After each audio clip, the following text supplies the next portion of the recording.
Interior crocodile alligator. I drive a Chevrolet movie theater. Whoa! What the fuck? Oh my god, Wolfie, thank you for the 10 fucking months! Thank you so much. How are you tonight? Today? Oh my god, I'm not streaming at night, what the fuck? And Tag, hello as well. Welcome on in. I am still doing my going live notifications. I haven't made the tweet yet. So I am just gonna run some ads real quick. You guys are not gonna miss a goddamn thing. But thank you for showing up. I'm so excited to show you what we've got going on. It's gonna be baller. Boop, I pressed the button. I launched a pizza into space. I am fucking thrilled to have you here. I really need to, like, do more fucking daytime streams. Sen, you fucking farting? You farting? It's fucked up. Go get yourself a Tums. I actually, I just took 2 Tums. My tummy upset. Big upset tummy moments. Big fart Ben.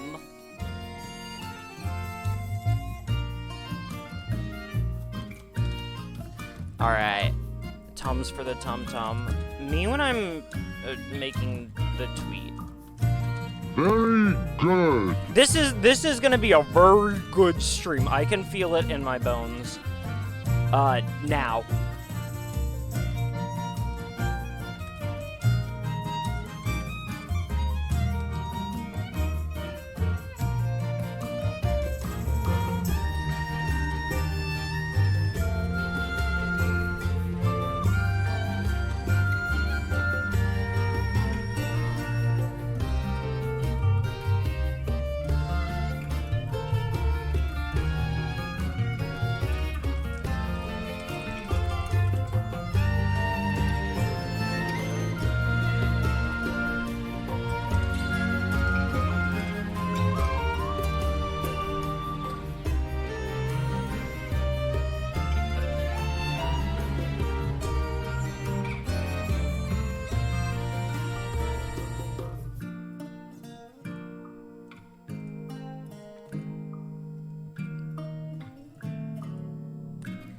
Okay, I guess I've done my going live notifications.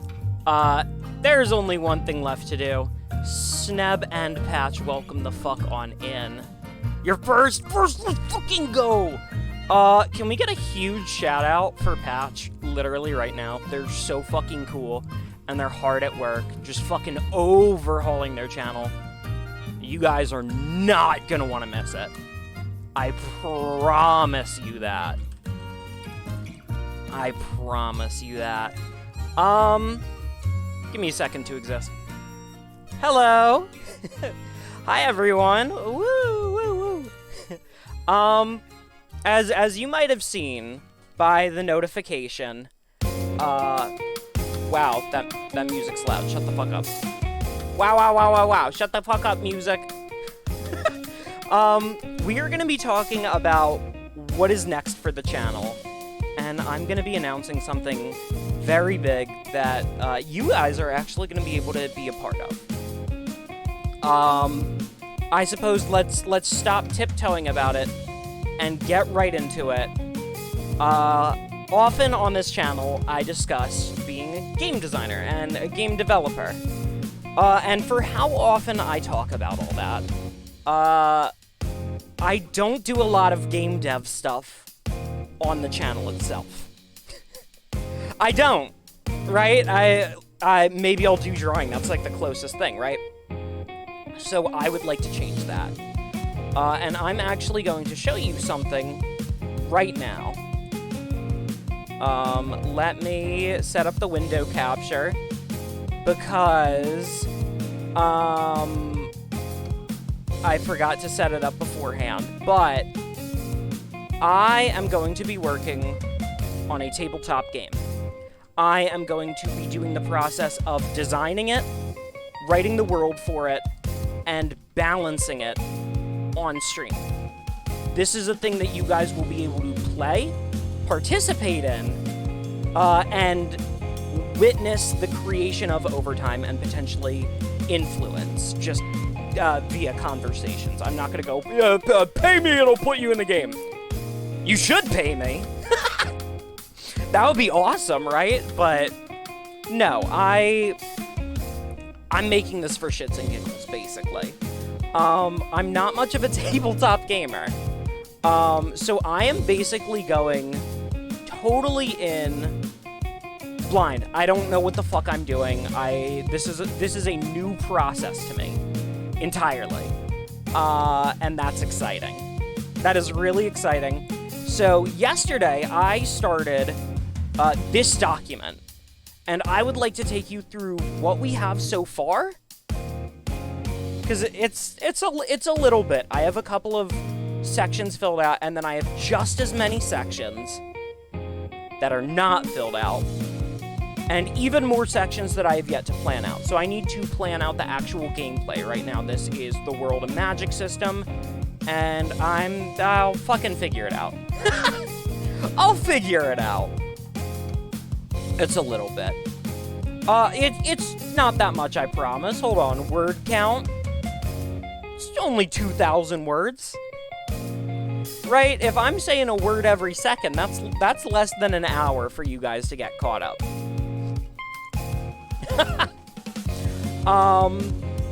But that's what this stream is going to be. That is what a lot of future streams are going to be. It is going to be the development of this project that I am calling Urchin's Fall. And when it's ready, we are going to have sessions streamed on Twitch. It's probably going to be a mess. It's probably going to be a shit show, because I don't plan on balancing this for fairness. I plan on balancing this for fun. That is what this is about at the end of the day. And I figure we ought to make a big deal of it. And I would be happy to read to you guys what we have so far. And then once we're done with that, we are going to talk about the playable races, because I am very passionate about them. I think all of them are unique and exciting as fuck. Alright, big sippin'.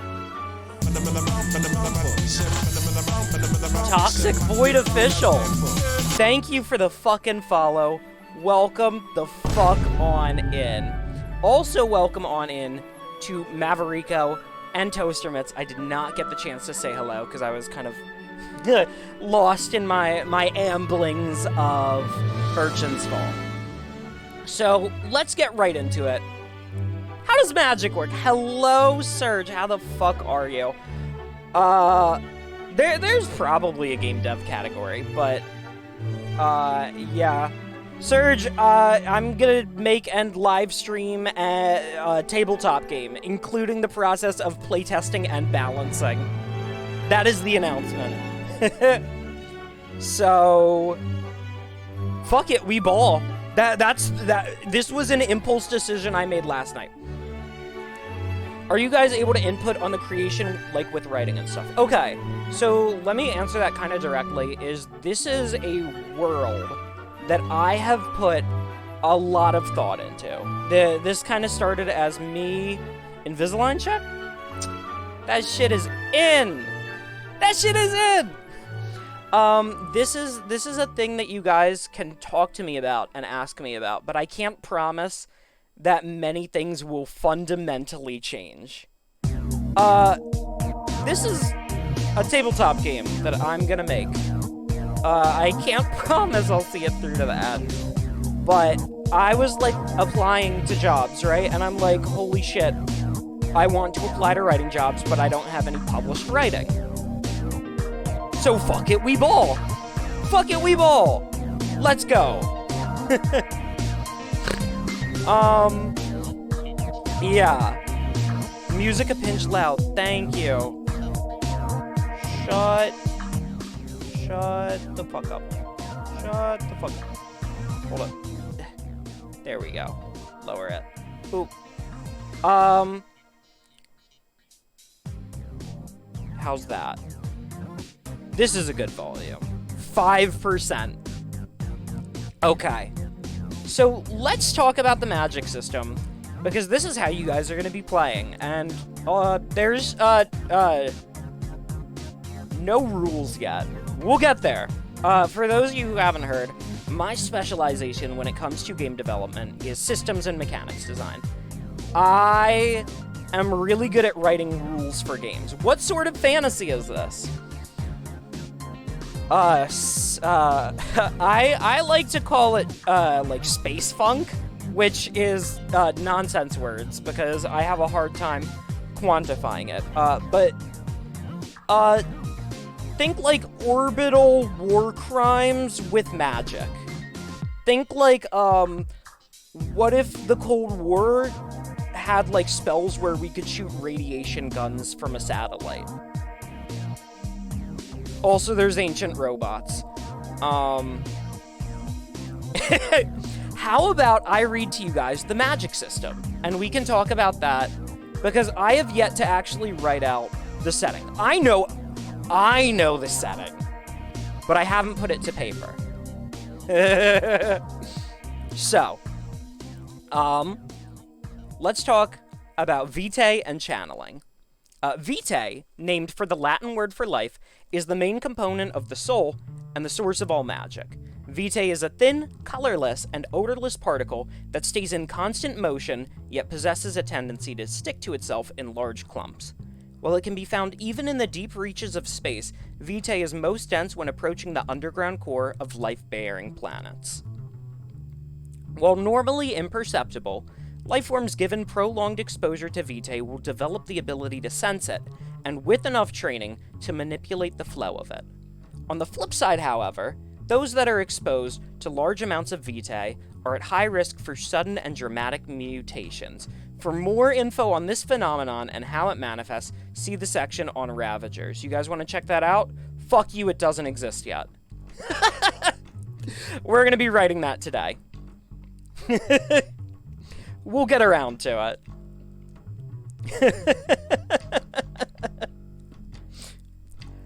Oh, I gotta raise the volume of the music. Hold on, this song's fucking epic. There we go. Vitae was first introduced to humanity eons ago during and due to the events which marked the advent of the Age of Fae, where their now destroyed home planet, the old world's liquid core, became fully exposed by a dramatic geological phenomenon. The simple particle has completely redefined and revolutionized technology, innovation, warfare, and culture. When flowing from one point... Please do! Yeah, so can you try writing an adventure for the system when it's more complete? Please do. I want to release this as a free thing for people to play with. And having you guys run adventures with it is so insanely helpful. To get people playing it and giving feedback is, like, nuts. Of course you can. Fucking absolutely. I encourage you to.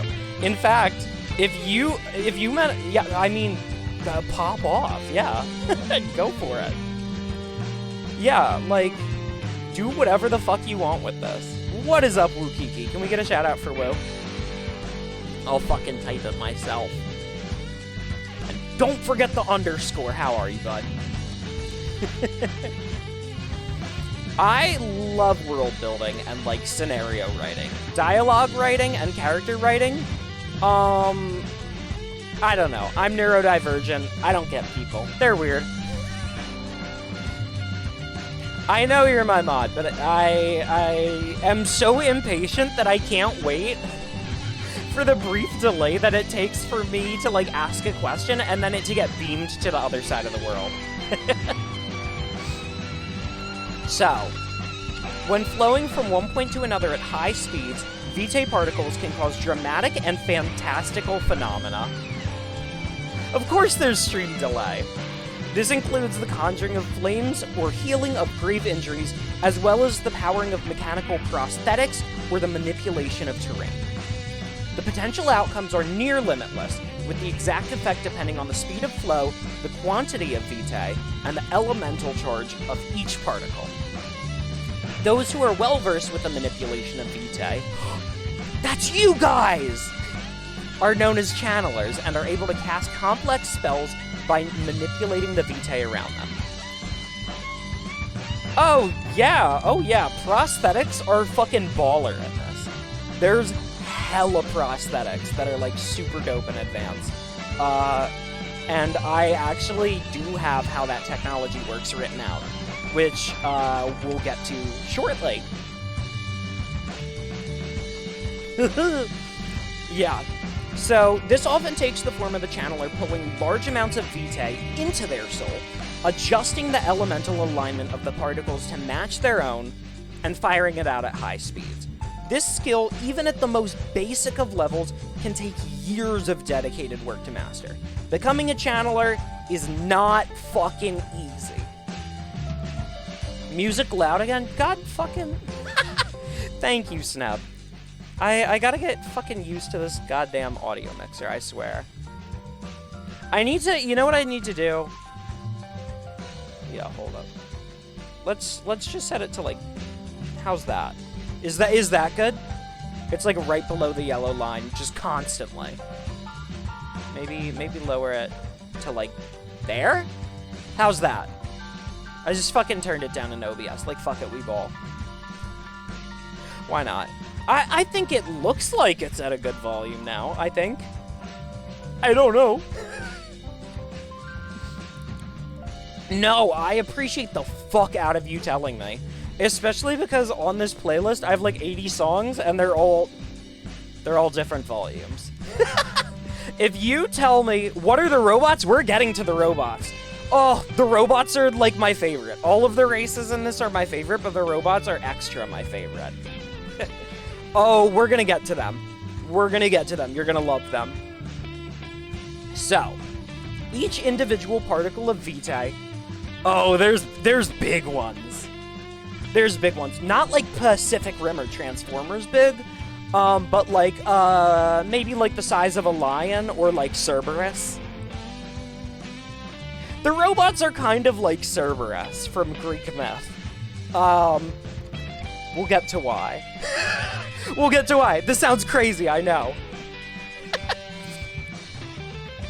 So, there's 9 elements that vitae can be found in, and these are just known as the magical elements. So, first are the 4 natural elements, and these can be found very commonly and very passively, just flowing through nature in abundance.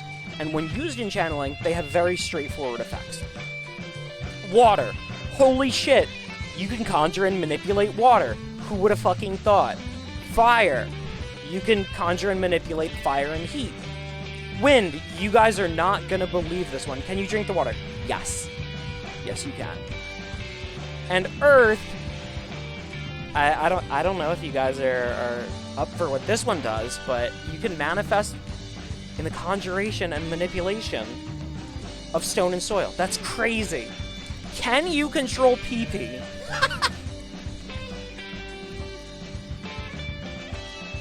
Once we get to this chart, we'll actually talk about how that is possible, yes. The answer is yes. Of course you can. Of course you can bloodbend. And we will get to that. We will get to that. So, next are the unnatural elements. And you really have to specialize. Next are the unnatural elements, which is a set of 4 that are a lot more rare. These don't really pop up in nature. Despite their name, they can occur in nature, but they are exceedingly rare, and most manifestations of these elements will require the active work of a channeler who is working to, like, set something to that. These are basically, like, radioactive. They break down over time.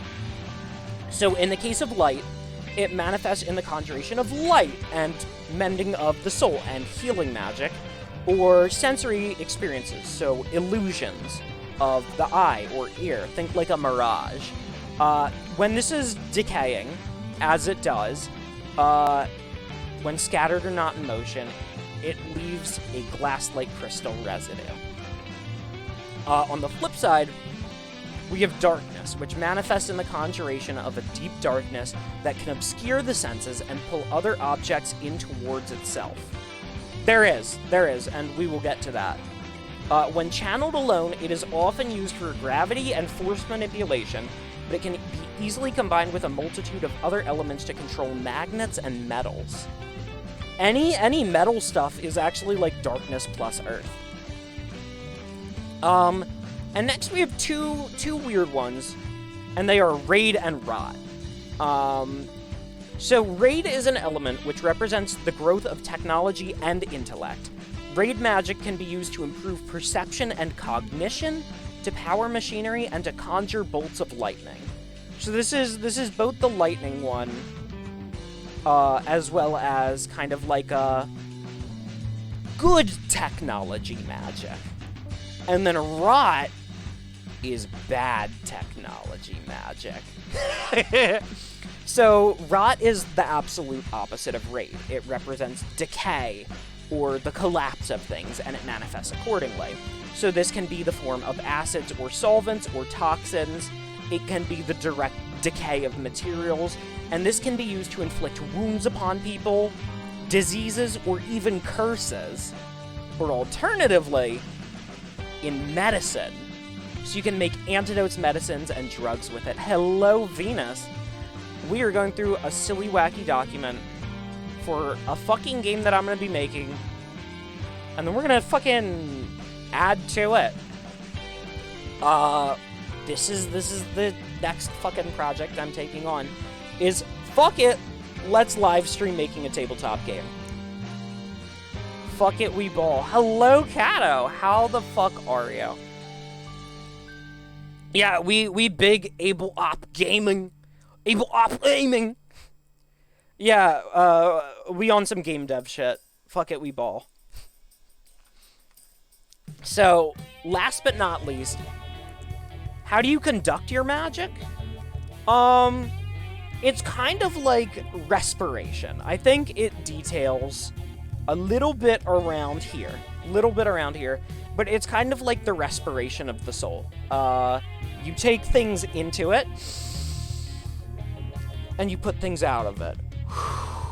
So taking a bunch of things in and out really quickly will result in a spell. It is the respiration of the soul, and that is a thing that can be trained.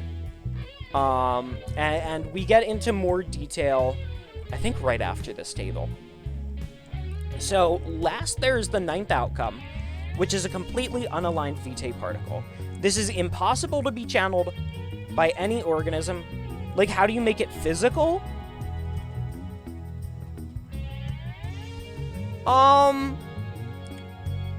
Like Final Fantasy, I would say. Like some RPG shit. It's not FMA. We'll talk about that here. There's a good amount to get through, and if that does not satisfy, if that does not give you an answer that you are satisfied with, that just means I have room to improve what we have so far. And I am A-okay with that. I am very, very fine with that. So, last there's the 9th outcome, which is a completely unaligned vitae particle.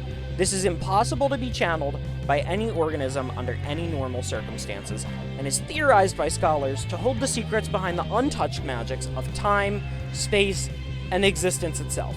This shit is hacks! So to many communities who are particularly sensitive to the flow of vitae, because it is a thing that you have to be able to sense, this is often referred to as the divine element, and serves as the foundation for a wide variety of religious and spiritual beliefs. Additionally, unique and extreme outcomes can be created by conjuring multiple elements at once. For example, one could channel fire and water in tandem to direct the heat away from water and result in ice magic. Which is fucking crazy that you would have to learn fire in order to do ice. It cannot be overstated how difficult these techniques are to master, and learning to channel even one element can take years. So complex techniques like these will take an average channeler a lifetime of work. Oh, you can do steam too. You can do a lot of shit. What's poppin'? We're going on some fucking crazy shit. I'm just taking people through a game thingy I'm working on. It's kind of like Naruto. Yeah, fuck it. Or, like Doodle God. Y'all remember that Flash game? Making a combat system for this is going to be hell, but also very fun. It's going to be very fun.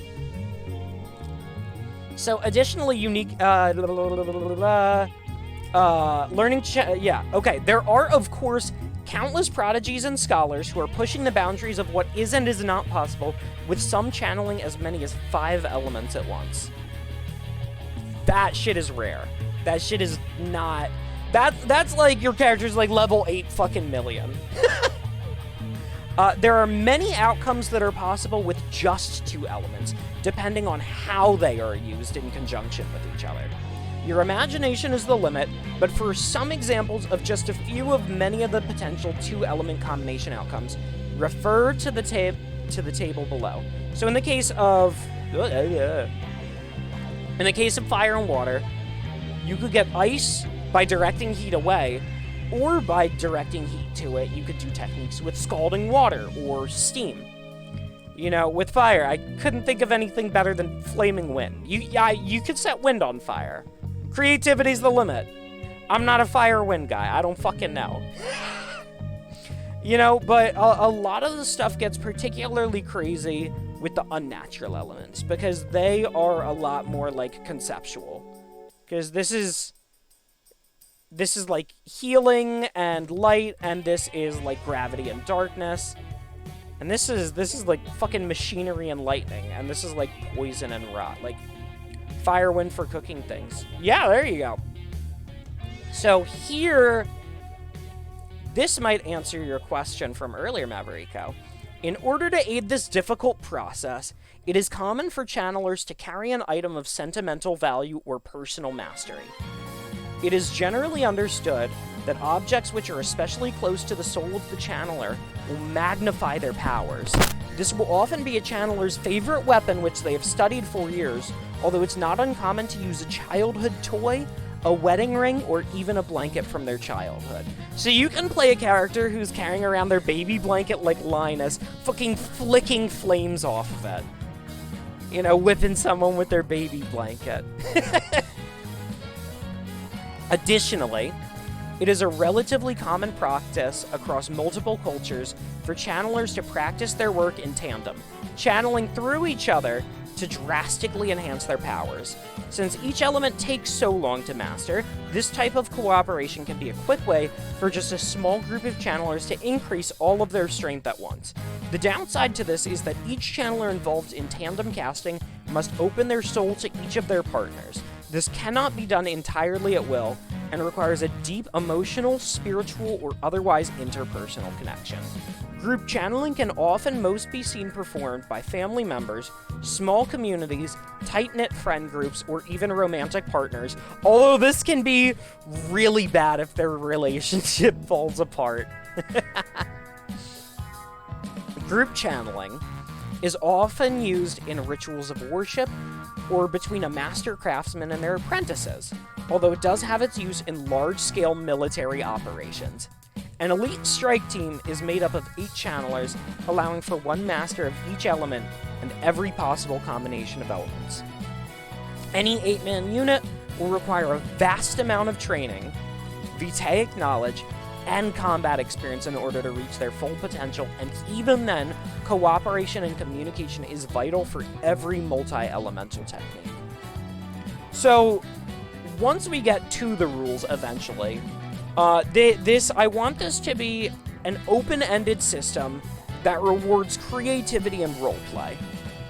I think some of, like, the progression system and how talents are allocated specifically, I'm probably going to be taking inspiration from Shadowrun, just because I really like that system.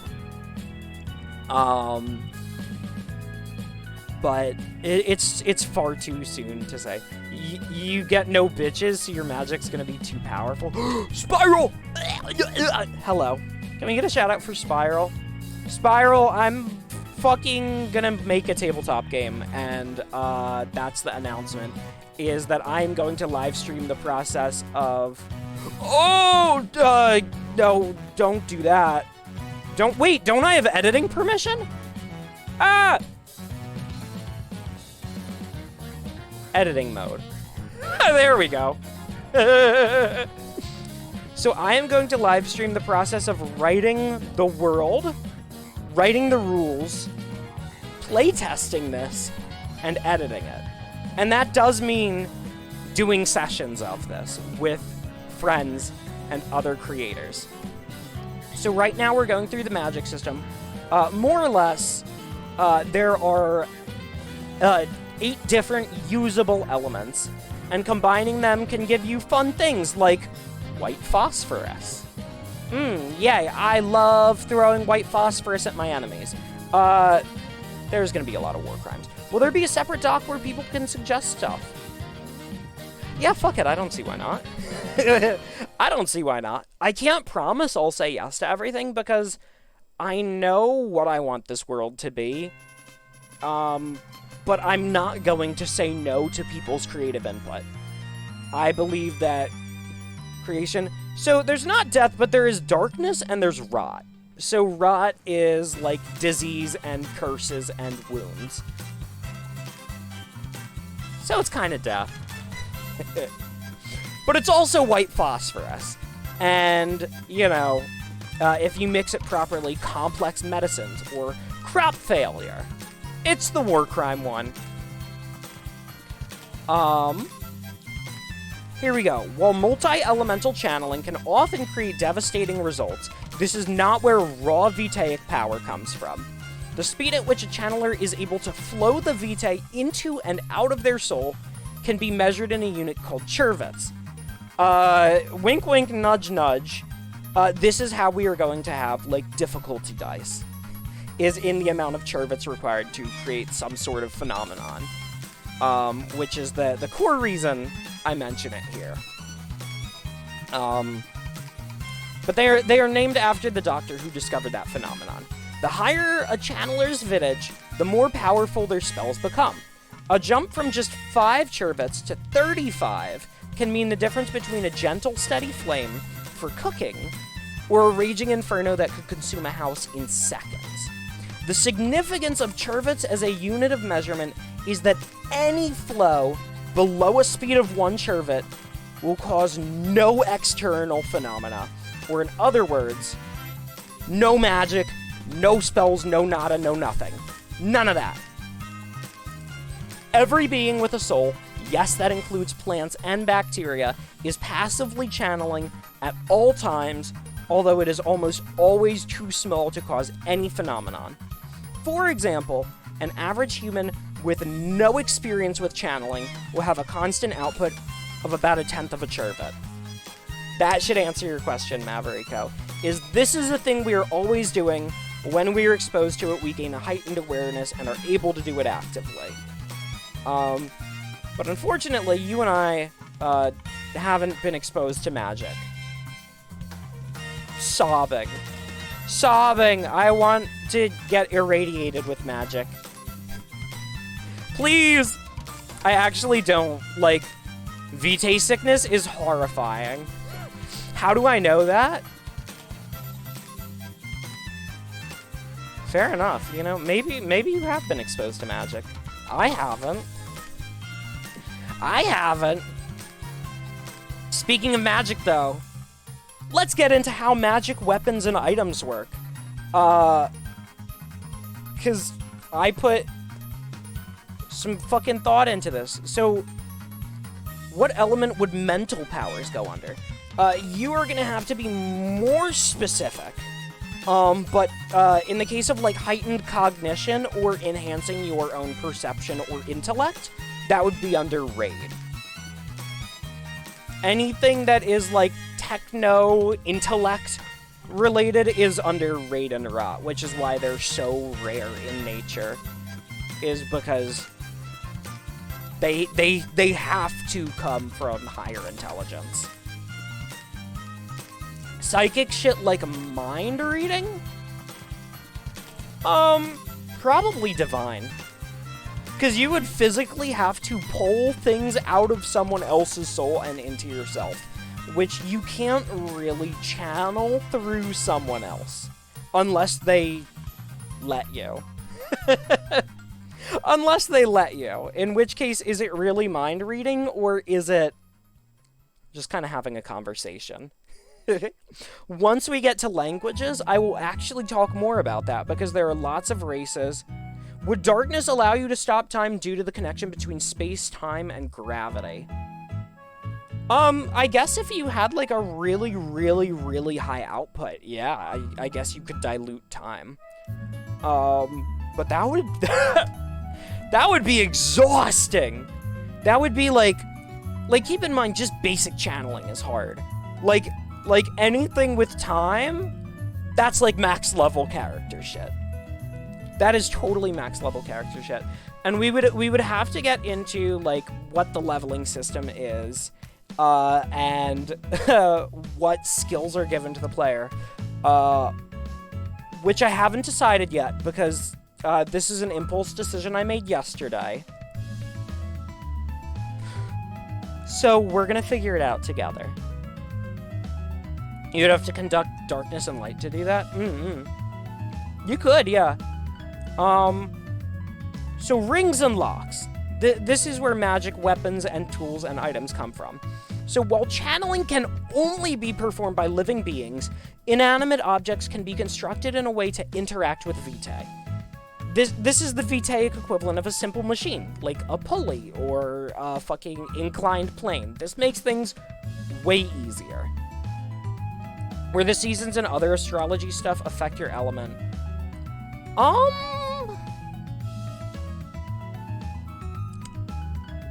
A little.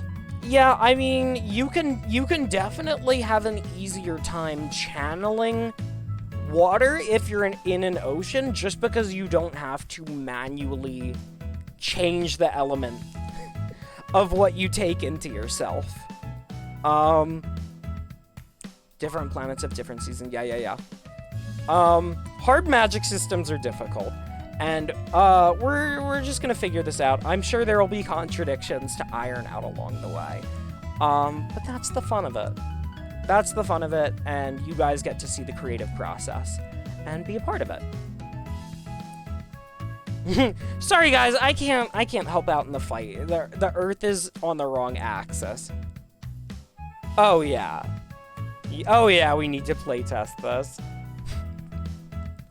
So, when channeling into an object, a skilled craftsman can use their own vitae to draw ley lines, which will change the direction that vitae naturally flows through and around objects.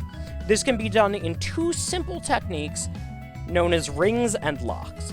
A fairy ring, often referred to as a ring for short, is a ley line that takes the shape of a closed, often circular hoop with parallel prongs that rise upward from its base. This directs the flow of vitae forward through the directions that the prongs point one way. This tool is generally used to redirect the force of a spell's impact in a specific direction. Example uses for rings include drawn along a sword's hilt to direct energy towards the blade, in the bracelet on a channeler's arm to extend the range of their projectiles, placed inverted on a shield to direct spells away from the middle and off to the sides, inside the barrel of a gun to allow a channeler to fire bullets of vitae through it, and placed in aqueducts to direct or purify water as it passes through. There are a lot of household uses for this. Some devices will include the function for a ring that can be flipped inside out or broken and resealed, which can disable and invert the functions of a ring. Because at the end of the day, a ley line is literally just something you can draw. If you put that on fabric, you can flip it inside out. Fucking world building, game dev shit. Oh, what's the PP element combination? Oh, rot and water.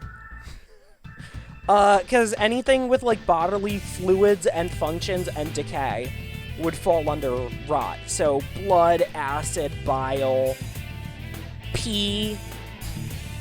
If you wanted to make someone pee themselves, you could do rot and water. Are we making magic bombs? That's literally going to be the next section, is how to make a bomb.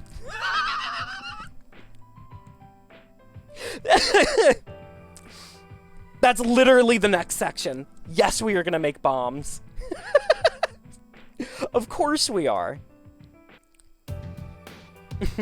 Oh yeah, magic bombs. In fiction, in fiction, in fiction, in fiction. In fiction, they're fake ones. The Elementalist Cookbook. The Channeler's Cookbook. In Minecraft, in Roblox! Oh my god! So this alteration of a reversible fairy ring can be found even more frequently in daily life. So you might have a reversible or sealable ring that you can wrap around your window frame, your door frame, or your fireplace to direct the flow of heat. It's very elaborate and is only really going to be found in places of importance or wealth, such as a town hall or a noble person's house. But who needs a fucking heating system when you have magic rings that go, no! Hot air doesn't leave. It gets hot in here. You could also put it as a switch on a minecart or a tram just to change directions while you're on a powered rail. Like, this is literally just, you can direct the flow of energy. You could fucking use this to control an elevator. There's better ways to make an elevator, which is why I didn't fucking list it here as a potential use. But you could. You could. And the second device that is worth discussing is known as a lock, for its ability to trap this ever-flowing vitae that constantly wants to remain in motion in a single location, either until the lock is released or destroyed. So this is performed by drawing a closed and connected series of fairy rings, which all point inward to form a closed three-dimensional geometric shape. So that could be a cube, a pyramid, an octahedron, or other polyhedra. But whatever the case, you just need a bunch of fucking geometric shapes pointing inwards, and it has to be closed and sealed. So this pretty much points the vitae inward and gives it no out. It traps it in that space, and it has a myriad of uses, especially in spell-powered devices and weapons. So examples could include something as mundane as laying one along the bottom of a thermos or a postal package in order to maintain the temperature of its contents. Or you could store it in something as a battery. Or you could trap a soul within a prison to use as a battery. There's a lot of batteries you can do with these. You can store spells in a glass flask that you could just hand to a civilian. So you could basically have a black hole in a bottle, and you could just throw it at someone. Just, you know, throw white phosphorus fucking explodes everywhere. Or, you know, I don't know, it yanks the pee out of them. Is there an FDA for spell jars? Oh yeah. I mean, that shit is restricted as fuck. And, generally, if you were to see, like, really scary ones, the only people who possess those are people who are making them themselves. You know, like, elite channelers who are doing so, with, the intention of causing severe harm. Because, there will be, towards the bottom here, there will be example characters for, like, DMs to pull from, and one of them will be a member of kind of the antagonistic faction. And he is an incredibly powerful rot mage who specifically specializes in flask combat. And that is terrifying. As it should be.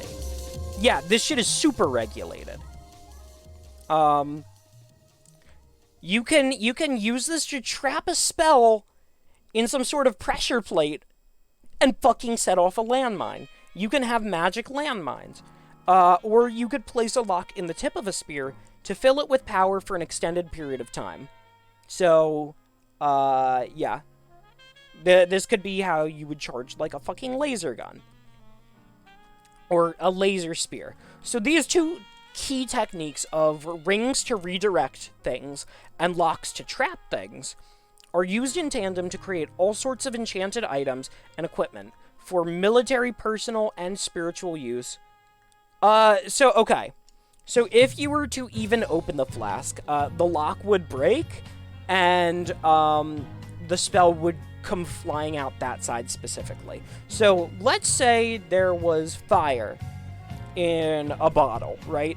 The instant you open that, it would shoot out and hit you in the face.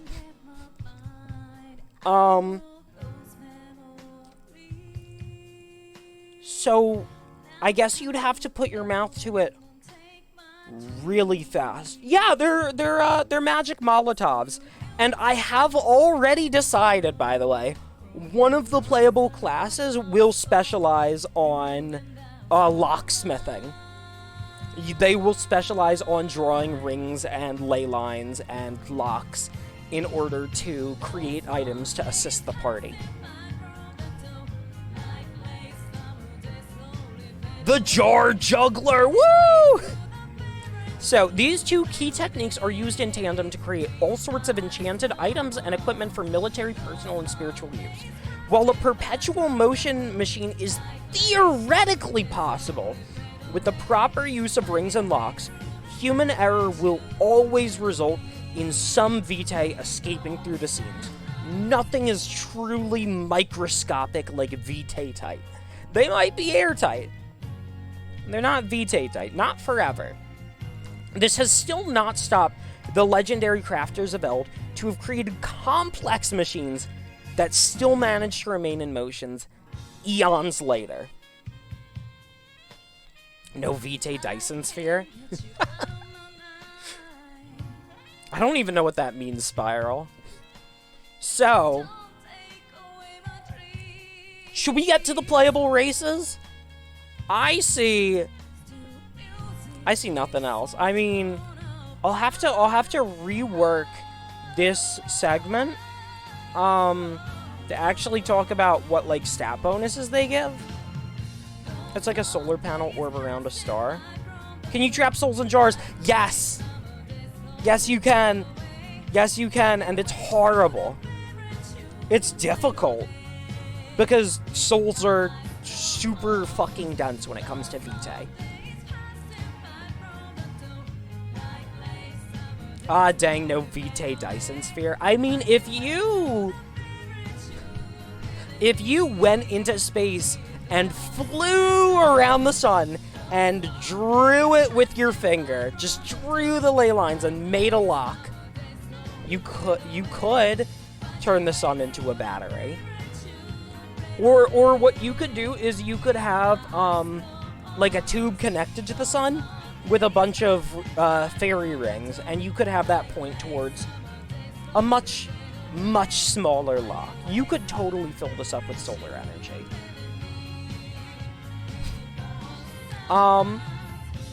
Shall we begin? These are horrifying ideas. Creatures and cultures. First and foremost are Ravagers. Okay. Because right here, right up at the top. On the flip side, however, those who are exposed to large amounts of Vitae are at high risk for sudden and dramatic mutations. For more info on this phenomenon and how it manifests, see the section on Ravagers. Let's begin. When an organism is exposed to large amounts of Vitae for an extended period of time, especially, because I want to clarify here, right? When you are in an environment, is this the universe that armadillos come from? No, they're, I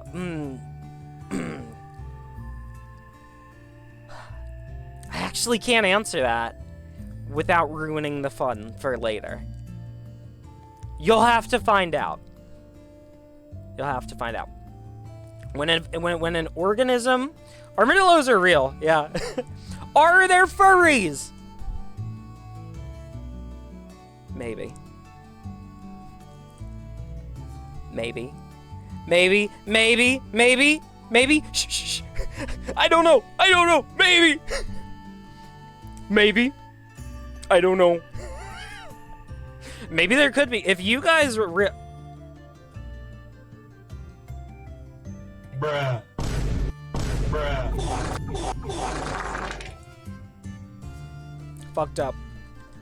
When an organism is exposed to large amounts of vitae for an extended period of time, especially in an environment with over 1 sherbet of natural flow, it is common.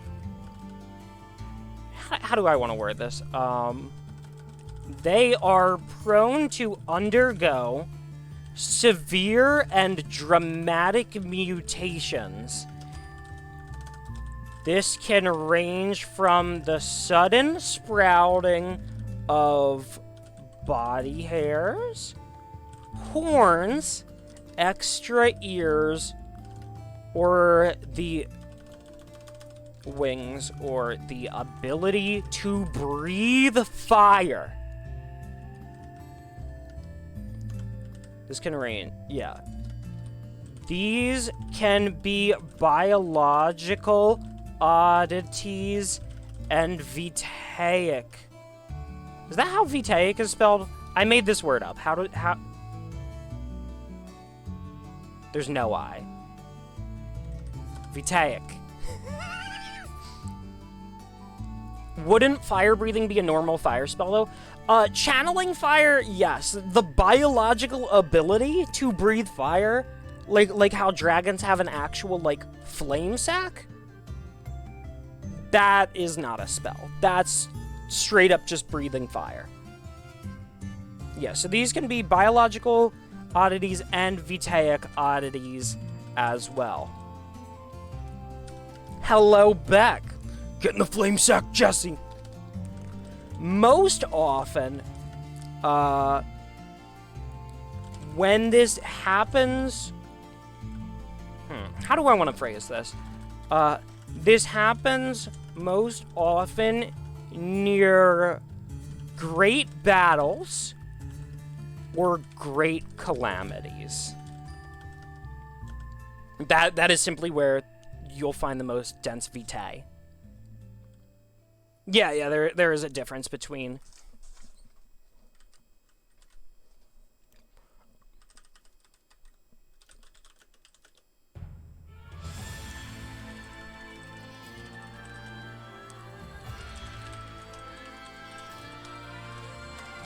Yeah, because you could just have, like, a sack of vitae.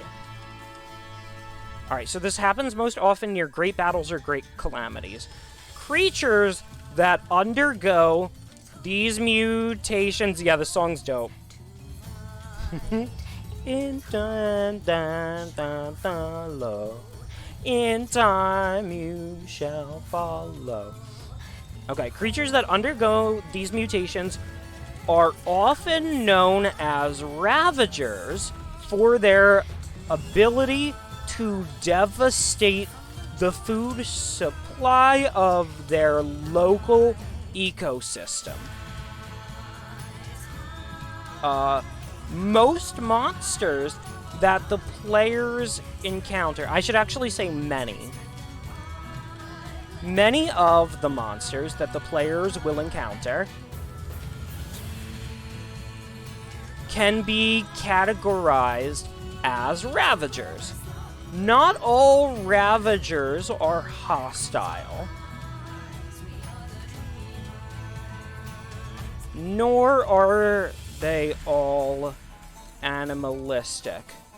It has been noted that some groups which have initially started as Ravagers have thrived enough to break off and become their own established species. And that brings us to the first playable race. That's right, baby. Humans. Nah, fuck that. Let's talk about Nimble. These guys are dope. You wanna play as a Ravager? You guys wanna play as a Ravager? What if you were a giant fucking beetle? That's right, baby. originally evolved from... Oh, yeah. Originally evolved from beetles that became Ravagers in ages past.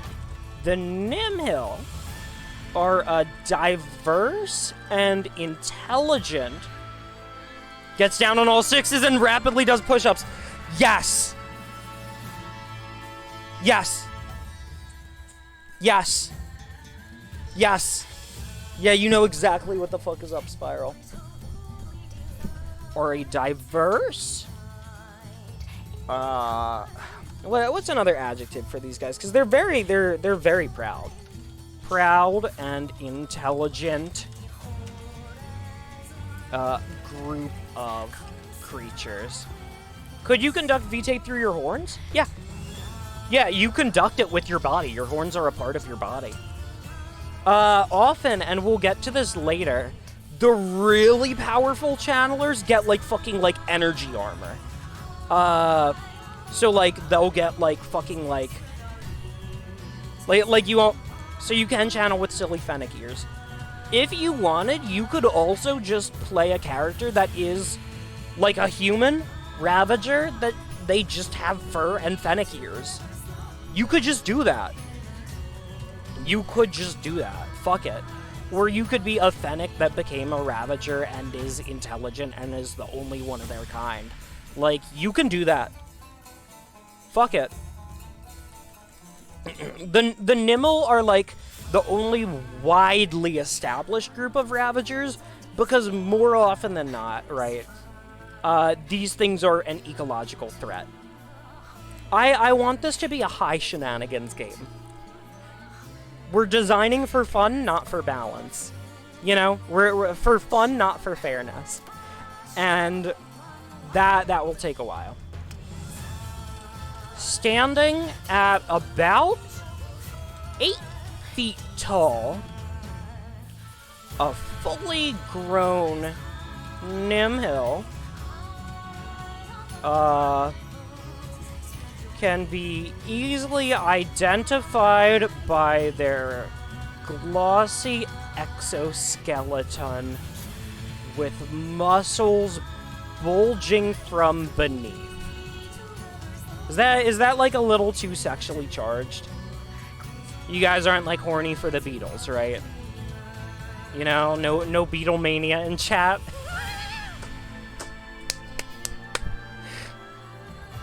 I'm sorry. I had to make the joke. I had to make the joke. Creatures and cultures. So, yeah. Generally, metamorphosizing from... Yeah, what's the word here? Metamorphosing? That's way worse than metamorphosizing. Oh, hold on. Hold on.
Hi.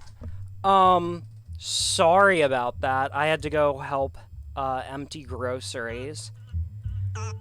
Thank you for your patience.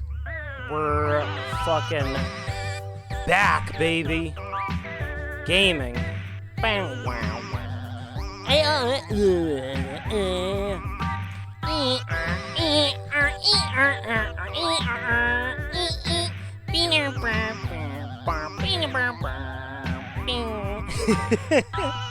Okay. Nimel. Originally evolved from beetles that became... Did I get a... I speedran it. Interior crocodile alligator. I drive a Chevrolet movie theater. Jet, thank you for the 15 fucking months. Oh my god. Oh my god. I can't sing it like him. Nobody can do it like the original. The Rocco news, for those who are just rejoining us. I am working on a bit of a big project here. Primarily out of frustration of I want to apply to writing jobs. I'm confident in my skills of writing. I haven't released writing things. So I'm writing this, and then last night I had the impulse decision, oh my god, Rocco, you're a game designer. Make this a tabletop game. Bruh. Bruh. So I did. Well, so I am. There's no rules yet. I'll figure... that's the fucking easy part. But yeah, this is just gonna be a massive project that I'm gonna undertake. And we are going to be live streaming the process of writing, playtesting, balancing. This is a thing that I'm gonna make publicly available. It's gonna be free. You know, hey, maybe someday it'll blow up and I'll be able to release a fancy book that you can buy. Good. Please break it. I'm going to design this game for fun, not for fairness. And especially because of the magic system. There's a lot of ways that I hope you'll be able to break it, which is awesome. Originally evolved from beetles that became ravagers in ages past, the Nimhill are a diverse, proud, and intelligent group of creatures. Standing at about 8 feet tall, a fully grown Nimhill. Thank you, Spy Family meets Insane Clown Posse, for disrupting my train of thought. Hey, yo, holy shit, Too Much Sasha is 1 away from 250 on YouTube? Y'all know what to do. Y'all know what to do. Do I even gotta say it? Do I even gotta say it? Generally metamorphosing from larva, Nimhill do not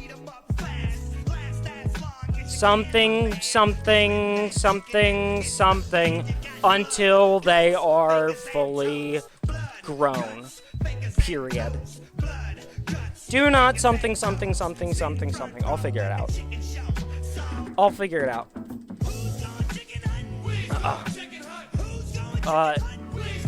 Nimhill or Nimhillon is a blanket term used to describe every single intelligent tribe of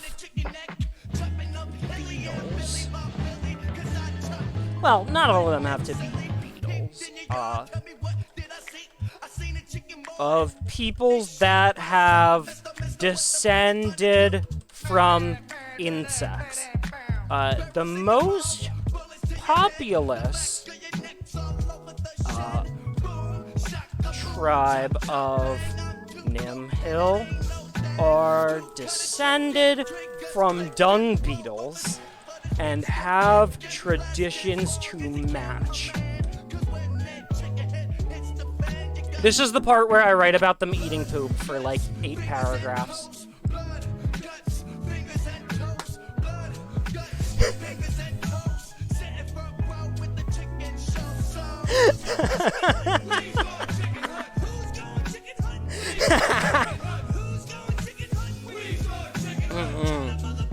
Primarily composed of filter feeders, I should specify, of herbivorous filter feeders. The Nimhill gather dung in large masses to create nests for their larvae. To create nests and food for their larvae. This is a true thing dung beetles do. They poop in their kids' mouths because this is a real fact, by the way. Like a baby dung beetle can't always eat like other poop, because that poop is like way too poopy. So the dung beetle parent will eat the poop and then wipe their ass in their kid's mouth. Because they need to, like, digest the poop.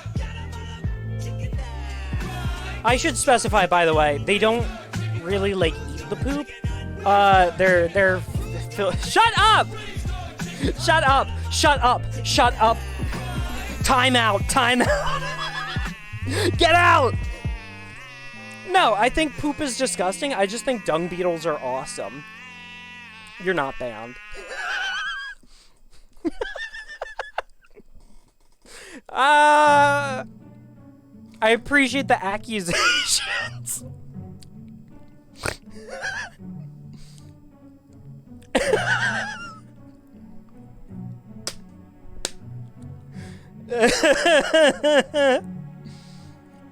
I understand how this is looking.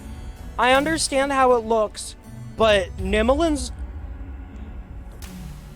This is nature.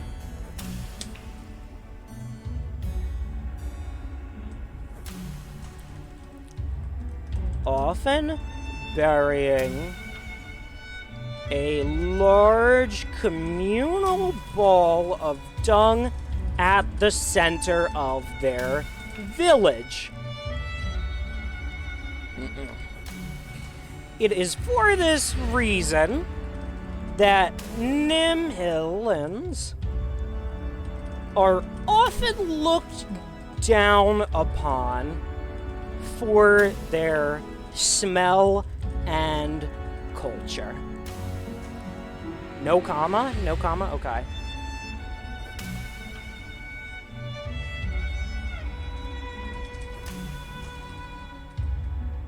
Looked down upon by humans. Thank you. Normalize, yeah. They're poopy warriors. Yeah, I think the thing that you guys fail to realize, right, is dung beetles are literally like some of the most important animals on Earth. Like, unironically. So, let's talk about this from a scientific perspective while I justify why I have giant 8-foot-tall buff beetle men eating poop. Because there's a good reason, and I swear. I swear. Right? So, like, a shit ton of plant matter goes undigested by large herbivores, such as, like, rhinos and elephants. So, dung beetles tend to be filter feeders who will take the undigested plant matter, consume it, and recycle it into the ecosystem. Because there's so much that is a niche that has to exist, and ends up being one of the most prosperous and important ones on the world.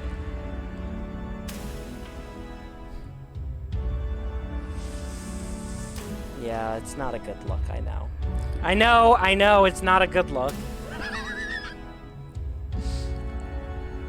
But basically what I'm saying is, if there were to be an entire civilization of ravagers that were to form completely unchecked by humans, like, we didn't go exterminate them before they could have done something, right? It's gonna be the dung beetles. It's gonna be the dung beetles.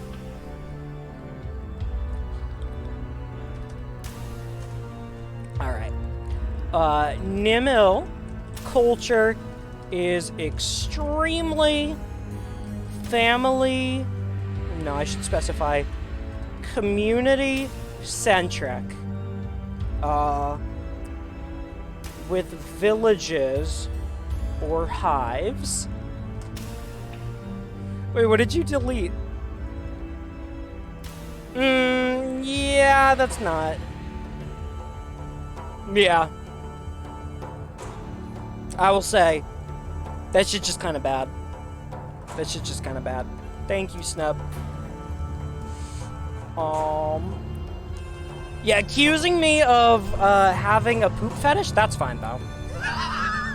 That's fine. I don't care. You know why I don't care? Because it's not true, baby.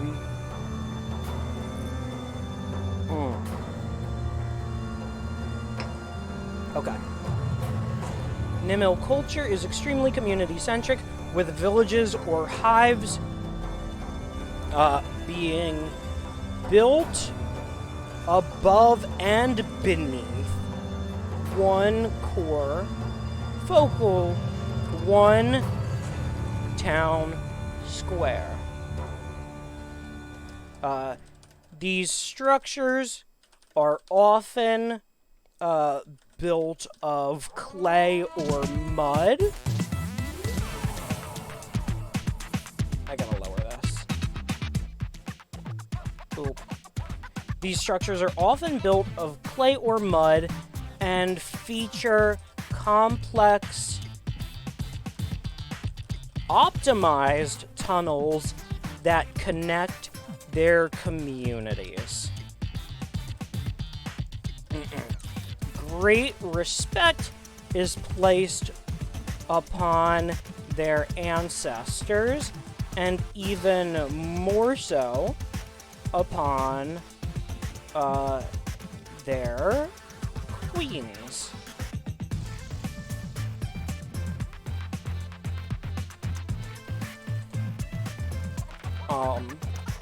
Betrayal of their community is, how do I want to say this?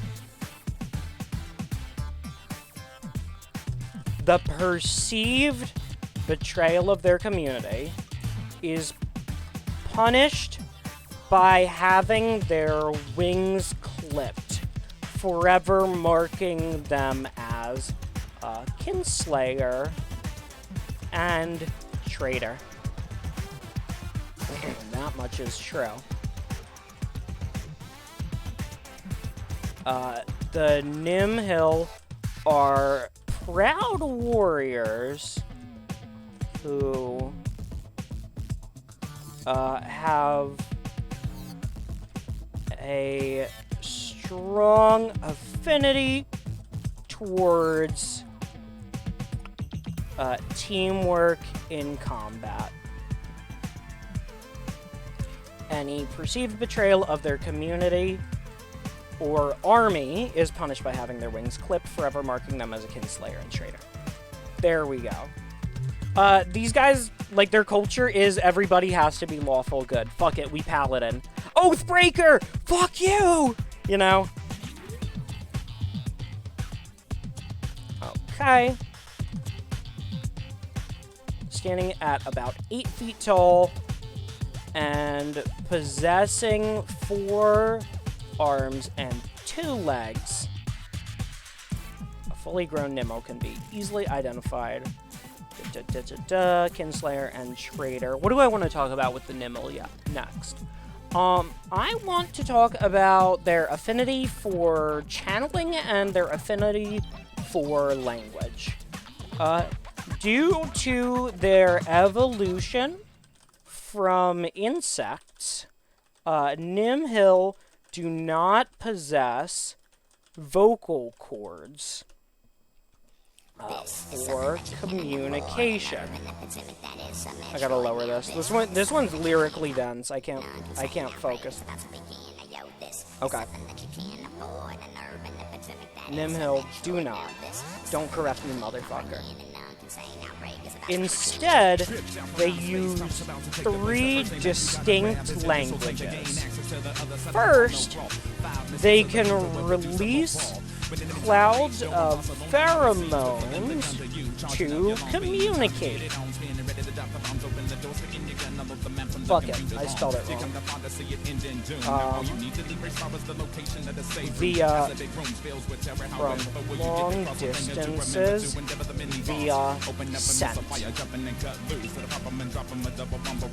Second, they can use all 4 of their arms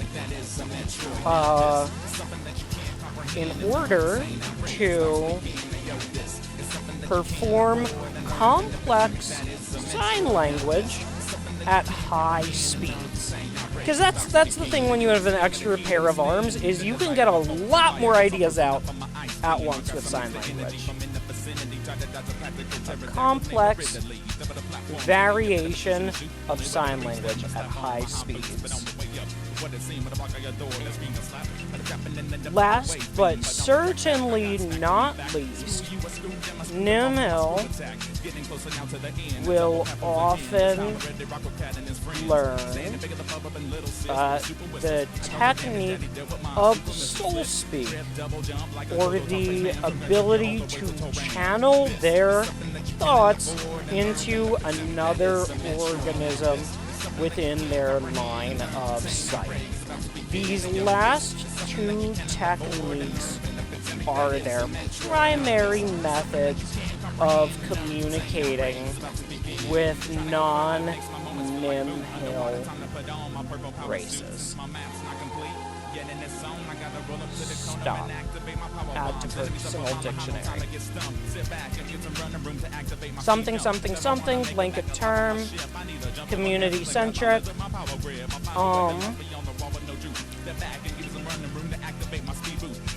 Is it time to move on to the next one? The next ones are going to be a lot less dookie. A lot less dookie, I promise.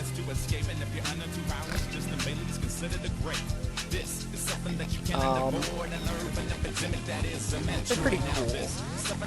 Ravagers. Cool. Humanity. Boop.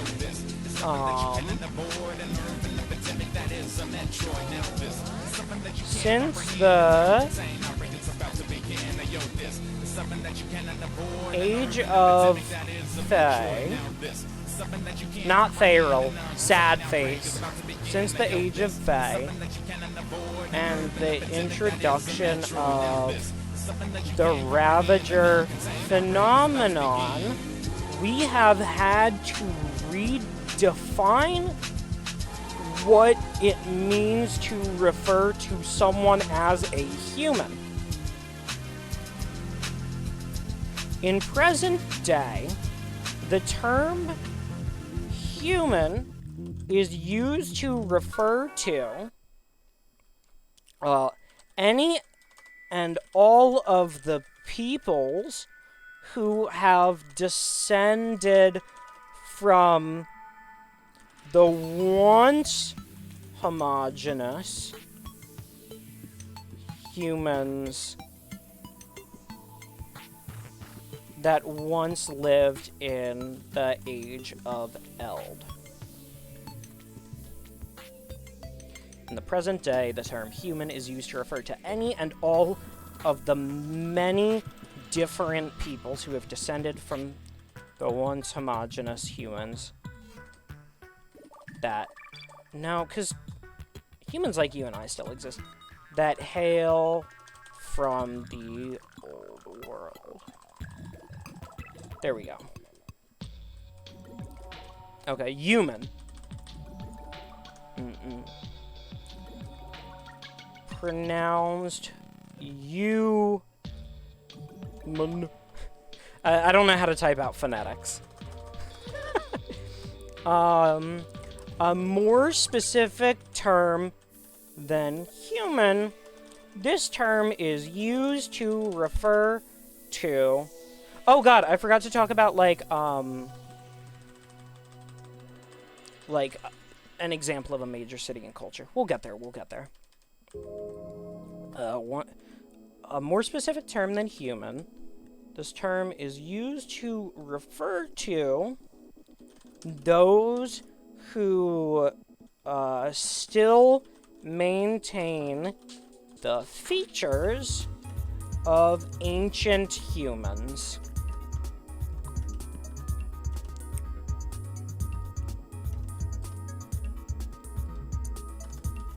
and look no different from you or I, humans.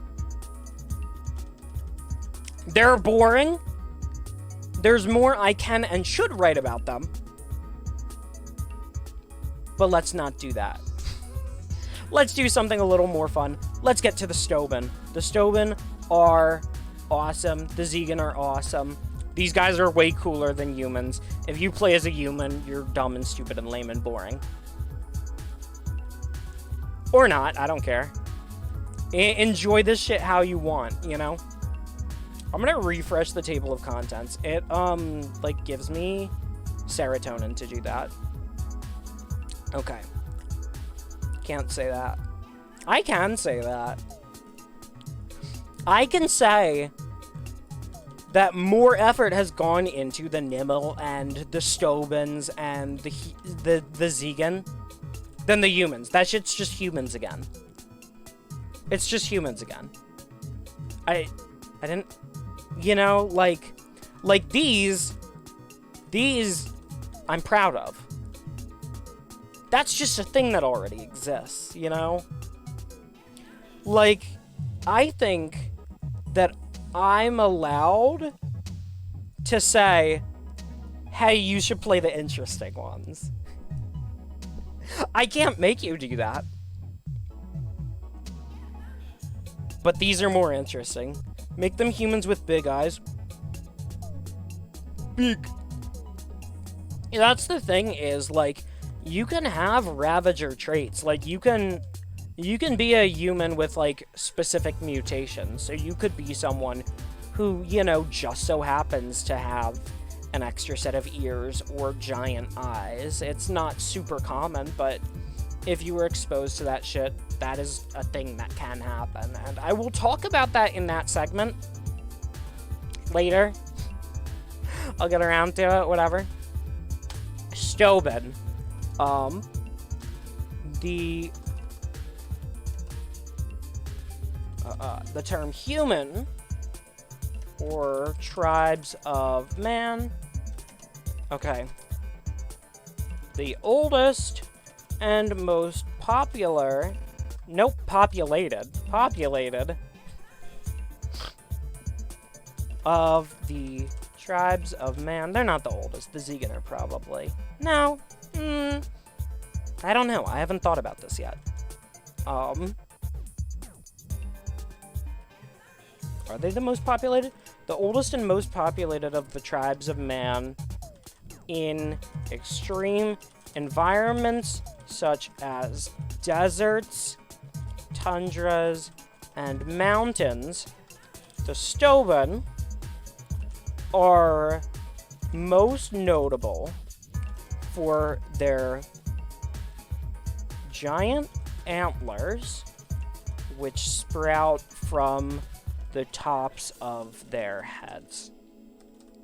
These antlers can grow in a variety of shapes, from straight to curved to wavy to curled like a ram's horns. To curly like a ram's horns. It is common for Stoben to use braces and retaining devices to grow their horns in unique and complicated patterns and shapes akin to growing a bonsai tree.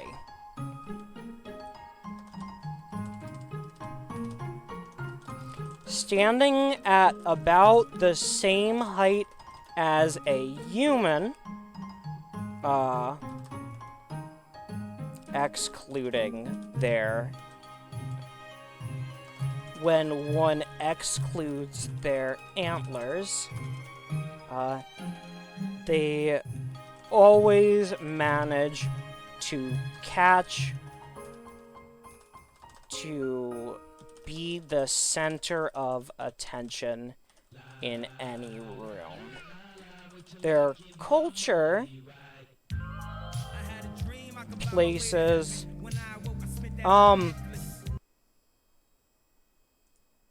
No Kanye. Yeah. No Kanye music, please. Skip. There we go. Their culture places great value on their antlers, with Steuben fashion often focusing on stunning combinations of elaborate styles for their hair and horns, which they often adorn with braids, jewelry, and like bits and bobs. Oh my god, Shinala Cerberus, thank you for the fucking follow. Can we get a shout out for Shinala, fellow member of the Wrecking Crew? Fucking congrats on getting in. And welcome the fuck on into the team. It's fucking crazy here. It's Silly Wacky. How are you? Let's go! Woo! Can we get like some W's and congrats for them? Here and now. How the fuck are you? Oh my goodness. They often adorn with braids, jewelry, and paint. There we go. Potionomics. I've been hearing so much about that game. I'm in pretty high spirits. I finally, I've been in a bit of a slump recently. Like, what do I stream? How do I balance game dev and streaming? Fucking combine the two, Farhead. Boom. So now I'm just gonna fucking try to make a tabletop game from scratch. Do I know what I'm doing? No. Do I have faith I can figure it out? Yes! Yes, I do. So right now, I am writing blurbs on the playable races. So right now we have the Steubens, who are the oldest and most populated of the tribes of man in extreme environments such as the deserts, tundras, and mountains. The Steuben are most notable for their giant antlers, which sprout from the top of their heads. These antlers can grow in a variety of shapes, from straight to curved to wavy to curly like a ram's horns. It is common for Steuben to use braces and retaining devices to grow their horns in unique and complicated patterns and shapes akin to growing a bonsai tree. Standing at about the same height as a human when one excludes their antlers, they always manage to be the center of attention in any room. Their culture places great value on their antlers, with Steuben fashion often focusing on stunning combinations of elaborate styles for their hair and horns, which they often adorn with braids, jewelry, and paint. To accommodate the weight of their horns, the Steuben have developed a long, bony tail that extends down to their knees.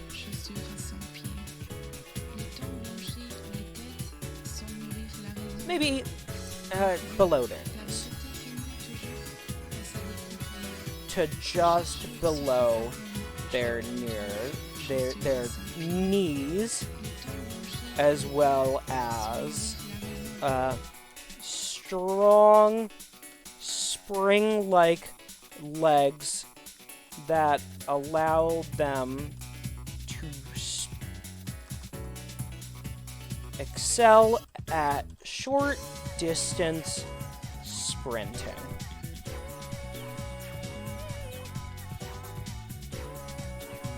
Without pain. There we go. Let's see, what else do we gotta say about them? They got pointy ears. Every fantasy world has to have the one race with pointy ears. I don't make the rules.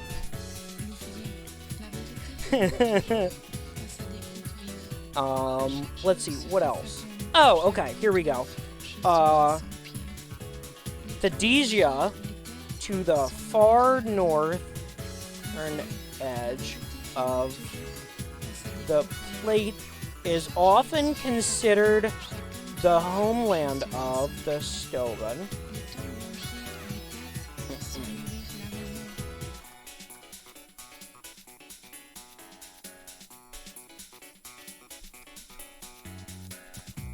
It is an isolationist city deep in the reaches of the Thedesian Desert, and has caused them to form a rather xenophobic culture.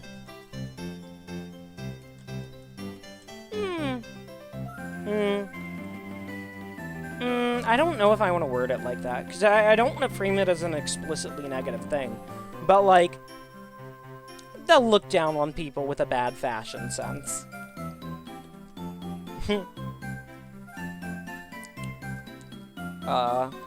Unique and undisturbed culture. They place great value on intellect and have independently pushed to further science with each generation. On one's own intellect and greatness, and as such, have independently pushed.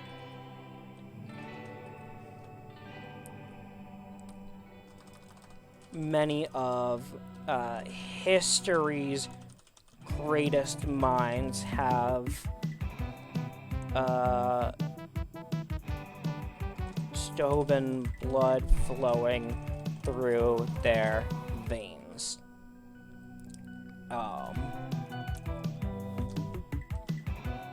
They possess great knowledge of the stars, which they have gained from their time. I don't know. Because they have, like, hella astronomers and scientists. They're just, like, a little isolated, like, little science colony in Thedesia. But I think I should probably save that for when we actually talk about, like, locations. The Zegan. The Zegan are the smallest of the tribes of man. The smallest and fiercest of the tribes of man. Initially descended from Ravagers. These people are notable for small jets, for 4 small jets that can be found on their backs. These organs allow the Zegan to use vitae to propel themselves forward at high speeds. Making up for their short stride. A lifetime of moving this way has made the Zegan quick, reflexed, and exceptionally nimble, as shown in their tendency to live in thick jungle, swamps, and other dense and other areas dense with vegetation and wildlife. The study of their own bodies and what allowed them to move led to the discovery of fairy rings. Let me rephrase this. The study of their own bodies of the jets on their back. Their study of the jets on their back led to the discovery of naturally occurring fairy rings and taught the Zegan to use this technique to their full advantage. It is common tradition for Zegan to draw ley lines on their own bodies with war paint and tattoos in order to augment their mobility and combat potential while intimidating their opponents. Despite their short size and small frame, here we go. Standing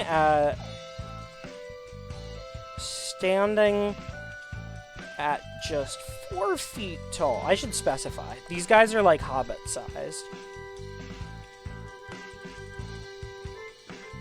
It is common tradition to draw ley lines on their own bodies with war paint and tattoos in order to augment their mobility and combat potential while intimidating their opponent. Despite their short size and small frame, the speed and power a Zegan can strike with is enough to overwhelm even the largest of Nimhill.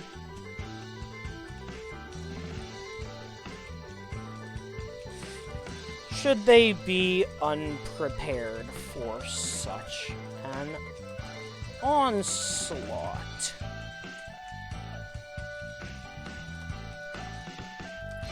Zegan culture places great emphasis on the preservation and cohabitation of the natural world, as it serves as a source of vitae, food, and knowledge.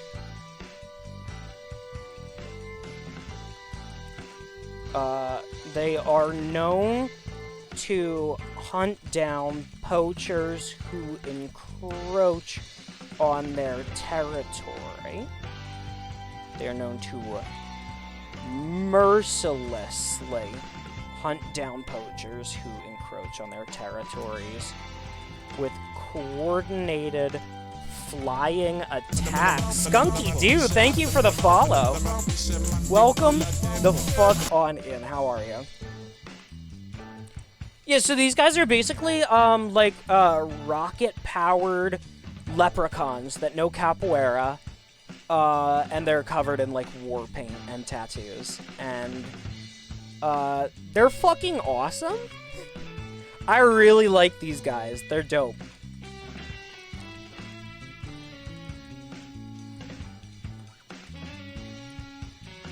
Hell yeah, I hope that goodness continues all throughout the day. I appreciate the fuck out of you being here. Zegan culture places great emphasis on the preservation and cohabitation of the natural world as it serves as a source of vitae, food, and knowledge. I am an armadillo. Thank you for asking. I am a 9-banded, so I can't curl up into a ball.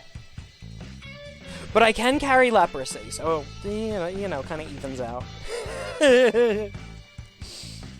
They're known to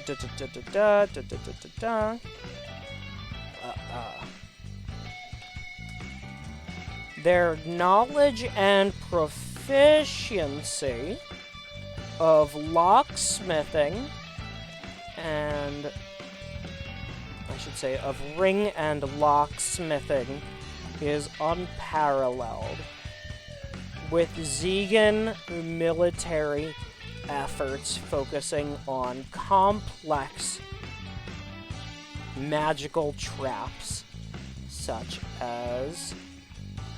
I don't have to specify.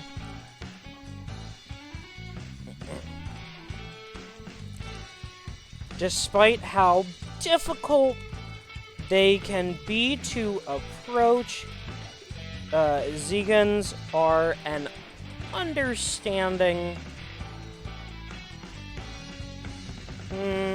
I don't want to, like, generalize.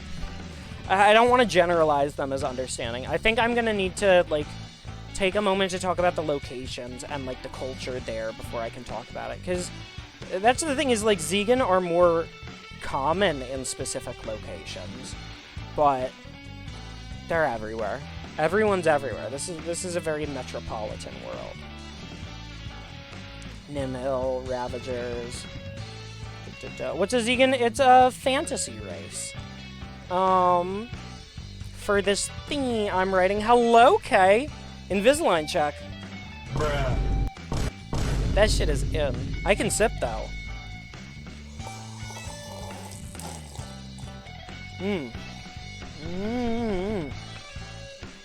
How are you? Yeah. So here you go, Skunky. Standing at just 4 feet tall, the Zegan are the smallest and fiercest of the tribes of man. Initially descended from Ravagers, these people are notable for 4 small jets that can be found on their backs. These organs allow the Zegan to use vitae to propel themselves forward at high speeds, making up for their short stride. A lifetime of moving this way has made the Zegan quick reflex and exceptionally nimble, as shown in their tendency to live in thick jungle, swamps, and other areas dense with vegetation and wildlife, where they can swing through trees with ease. The study of the jets on their back has led to the discovery of naturally occurring fairy rings, and taught the Zegan to use this technique to their full advantage. It is common tradition for Zegan to draw ley lines on their own bodies with war paint and tattoos in order to augment their mobility and combat potential, while intimidating their opponents. Despite their short size and small frame, the speed and power that a Zegan can strike with is enough to overwhelm even the largest of Nimhill, should they be prepared for such an onslaught. The Zegan culture places great emphasis on the preservation and cohabitation of the natural world, as it serves as a source of vitae, food, and knowledge. They are known to mercilessly hunt down poachers who encroach on their territory with coordinated flying attacks. Their knowledge and proficiency of ring and locksmithing is unparalleled, with Zegan military efforts focusing on complex magical traps. So, to summarize, these guys are basically flying jungle hobbits covered in war paint that set magic landmines and know flying kickboxing. They're pretty cool. Once the timer goes off in your oven, what do you got cooking? Anything tasty? And then somewhere in here, I'll put, like, the actual fucking gameplay bonuses. Preschoolers? No. The Zegan are not little fucking runts. They're 4 feet tall or so. They're like,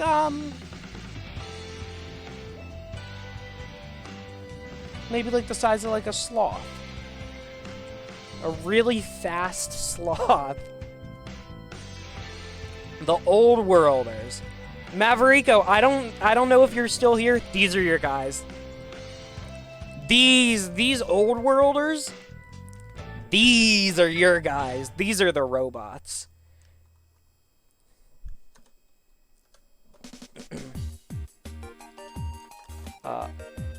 With a body of steel, cotton, porcelain, or other artificial materials, the Old Worlders are named for their memories of humanity's home planet, which was destroyed eons ago.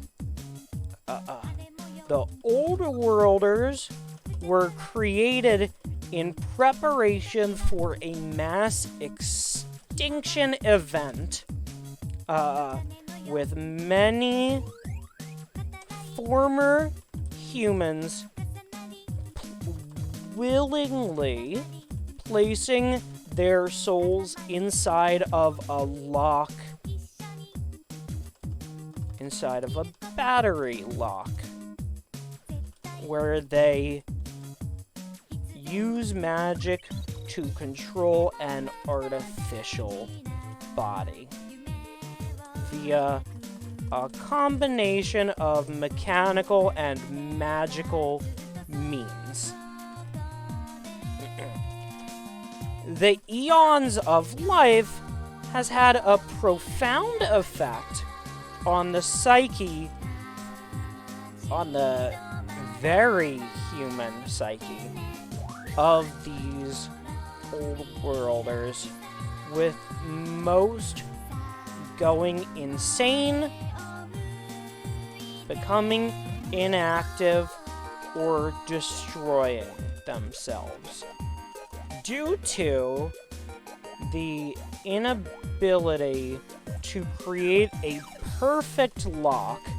Their souls are slowly trickling out bit by bit in a painful process where they experience their own unexistence. Thank you. Have had a profound effect on the very human psyche of these old worlders, with most going insane, becoming inactive, or destroying themselves.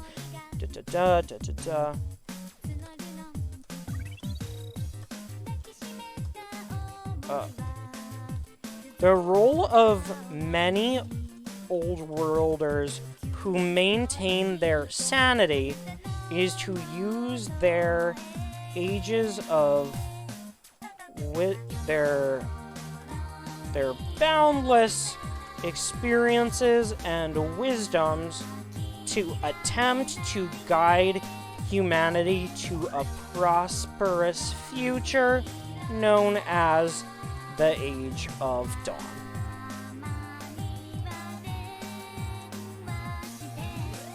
That they refer to as the Age of Dawn.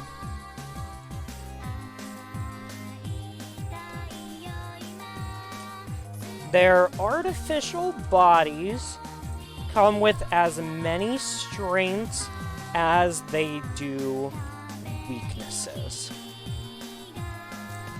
Healing magic, traditional healing magic, will not work on any part of their body other than the lock where their soul is stored, and will require manual repairs by an artisan who is well versed in the material that the old worlder is made out of.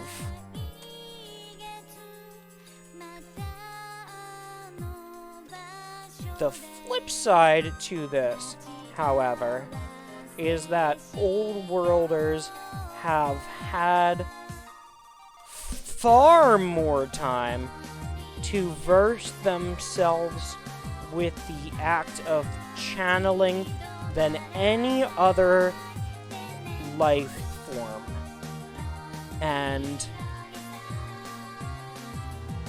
are renowned as some of the greatest warriors in the land, despite their fragility. Some are renowned. The old worlders.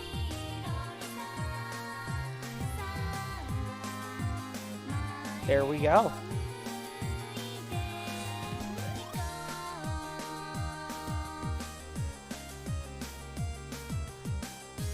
And now we refresh the table of contents, because I like to see the numbers go up. Boop.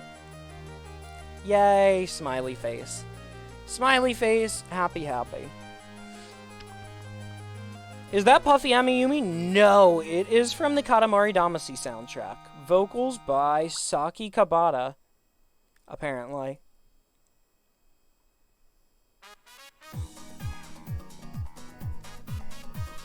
Oh yeah, baby.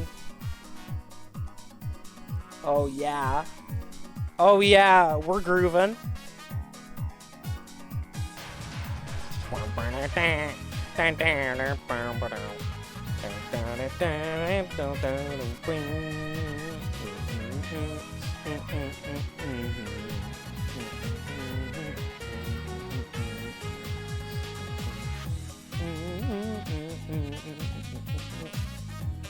Okay, Shyosha.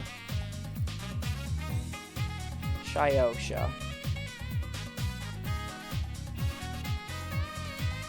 Shyosha, the blanket term used to refer to the tribes of Shas, covers all life forms that hail from the planet of Is Imanis.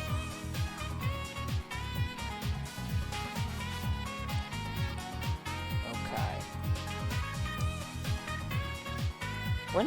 When does this talk about Is Imanis? Geography and cosmology?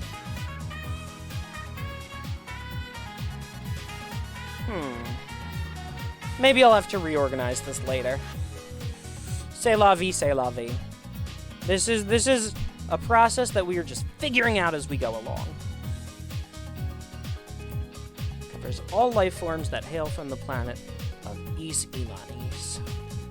This is a planet extremely dense with vitae, which has caused these to become life forms who are prone to frequent mutation of the dramatic variety.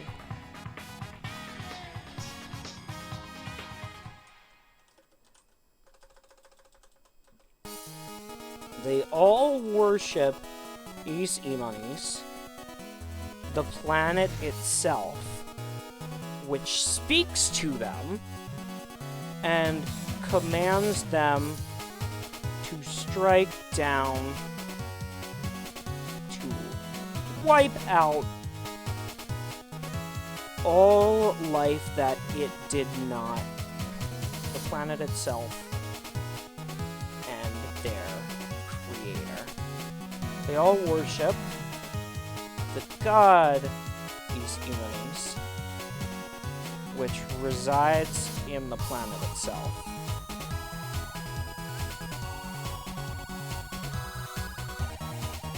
They'll worship their creator and god, Is Imanis.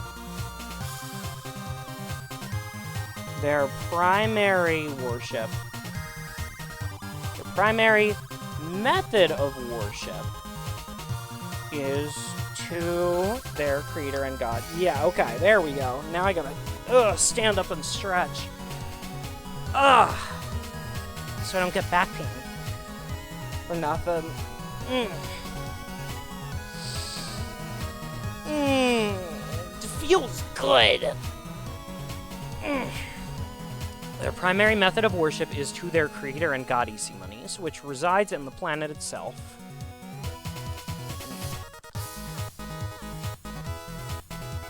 Their deity speaks to their leaders, commanding them to wipe out all life that it did not directly create.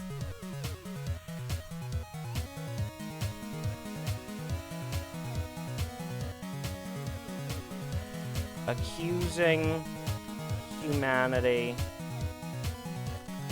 painting humanity as an affront to its godhood. I think that's a good description. Shyosha, or what do I want to say about these guys next?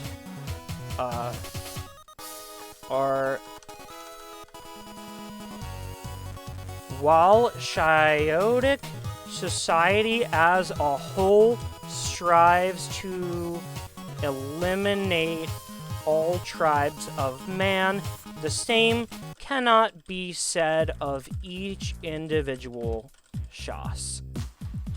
They are often indoctrinated with religious and political propaganda from an propaganda, yeah, of course it is, from an early age in order to villainize humans. Despite this, many are known to break off and pursue their own system of belief. Although this, hello Coffee-chan, how are you? Often results in the complete, I'm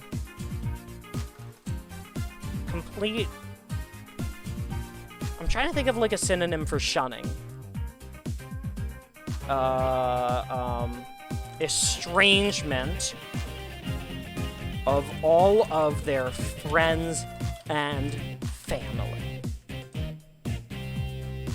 I am fucking writing. I'm so writing. You missed, how... you missed the part where we talked about how to use magic to get people to piss themselves. And, the giant poop-eating guys. Giant, buff, poop-eating beetle men. It's a crazy world out there. But that's what's going down. Something like that. I mean, I want to get stuff out there, so I'm like, fuck it. Why don't I just make a tabletop game? I've not done it before, but I'll figure it out. I'll figure it out. That's how you make a game, is you just make it. I don't know. How do you make a game? Just make it. It's always more complicated than that, right? Take it a step at a time. I think we have a sufficient amount of information for the races. There's more. Actually, no. There's a lot more that I can provide for Shyosha and Shawses. Despite this, humanity, Old Worlders, Shyosha. We can group the Old Worlders under humanity. They're still human. Maybe not physically. They exist.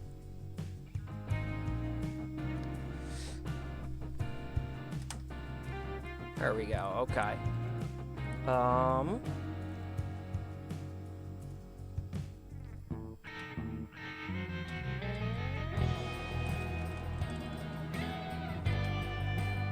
I don't know. Working title. I need a way to distinguish these guys.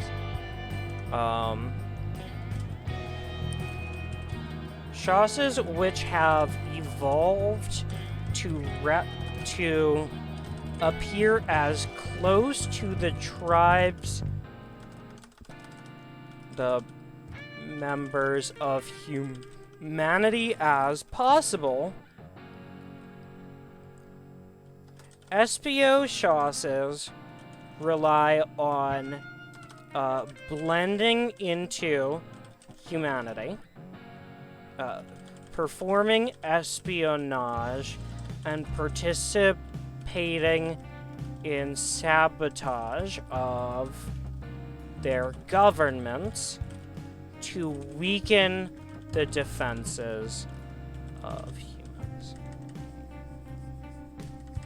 I should probably add a little bit more info.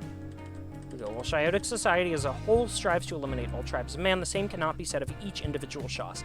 They're often indoctrinated with religious and political propaganda from an early age in order to villainize humans. Despite this, many are known to break off and pursue their own system of belief, although this often results in the complete estrangement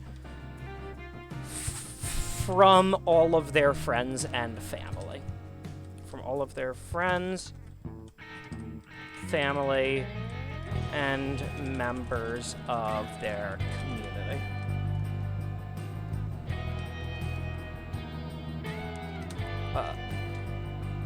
Those Shawses that are chosen to participate in the extermination of humanity are hailed as heroes and great warriors. Their primary method of attack is due to geological separation.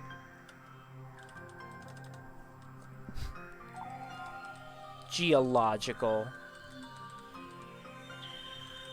Yeah, let's put that in italics. From their targets.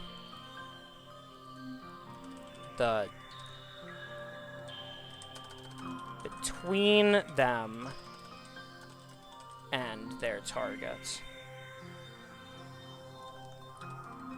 Yeah. Italicize that. We're being a little snarky here. Due to the geological separation between them and their targets, they are often unable to attack, to launch an attack on cities directly. Instead, they possess an elaborate space. What would we refer to NASA as? Like space technology, space system, space research agency, space agency. Space agency. With their main military base being located on the moon of Is Imanis.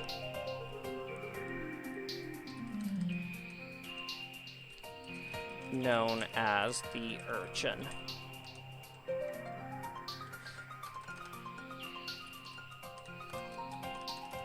The Urchin. That's why this is called Urchin's Fall, is because these guys are the main threat.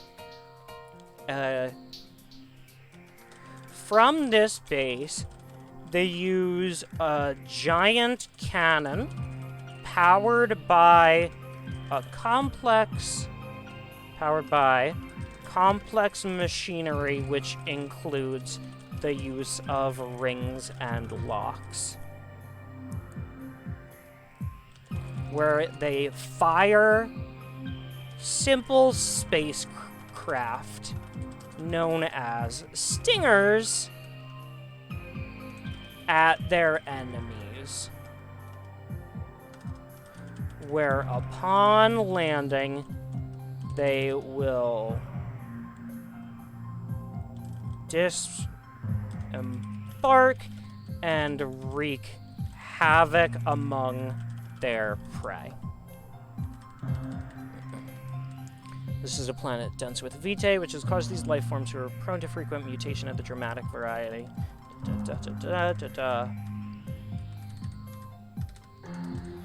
Due to the frequency in which Shas will undergo mutations before and throughout. What do you last remember? I wrote about like we've got hella playable races now. Well, they're not playable yet. I haven't made rules or anything to play with, but we have blurbs. So I'm kind of writing about the bad guy faction. They're not explicitly bad, but societally, I would say so. They want to wipe us out. Due to the frequency in which Ashas will undergo mutations before and throughout... Yes! Yeah, that is what's going on. I'm gonna try and make a tabletop game, and I'm going to do my best to live stream the process of creating it, playtesting it, balancing it, and we're just gonna fucking figure it out as I go. I literally went to school for game design. I literally went to school for game design.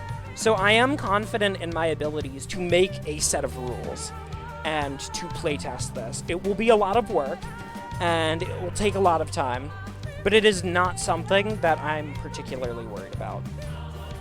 That being said, I need a job. I need a job, and I wouldn't say no. You know, if I were to come upon an opportunity to publish this, that would be great. That would be fantastic. But at the very least, I want to make sure that this is fun, and I want to make it something that members of my community can play without feeling like they have to fucking pay me. So, I suppose I will, at some point, we'll probably get to the, like, actual rules of the game. After we do, like, locations and geography. I don't think religion, whatever, is as important as getting, like, a baseline rule set. I want to get the magic system, the races, and, like, the cosmology and geography of this setting. And then we can go from there. Just because I feel like those people need to know when, where, and why. And a little bit of how, even. I think. Oh yeah, I need to, like, fucking fix that. I'll add more info later. But right now, we're just kind of falling through. What? Look into Think Fun? Let's see. Think.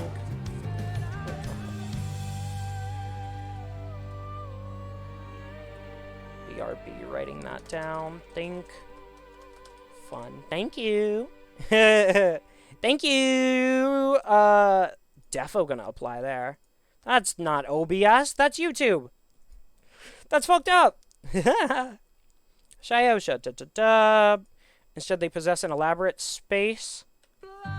They possess a elaborate space tech, with their main military base being located on the moon of Isimenes, known as the Urchin.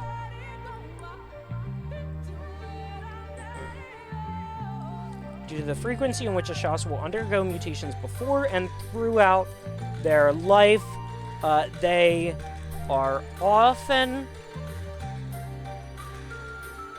will undergo, I should specify, Vitaic mutations. They are often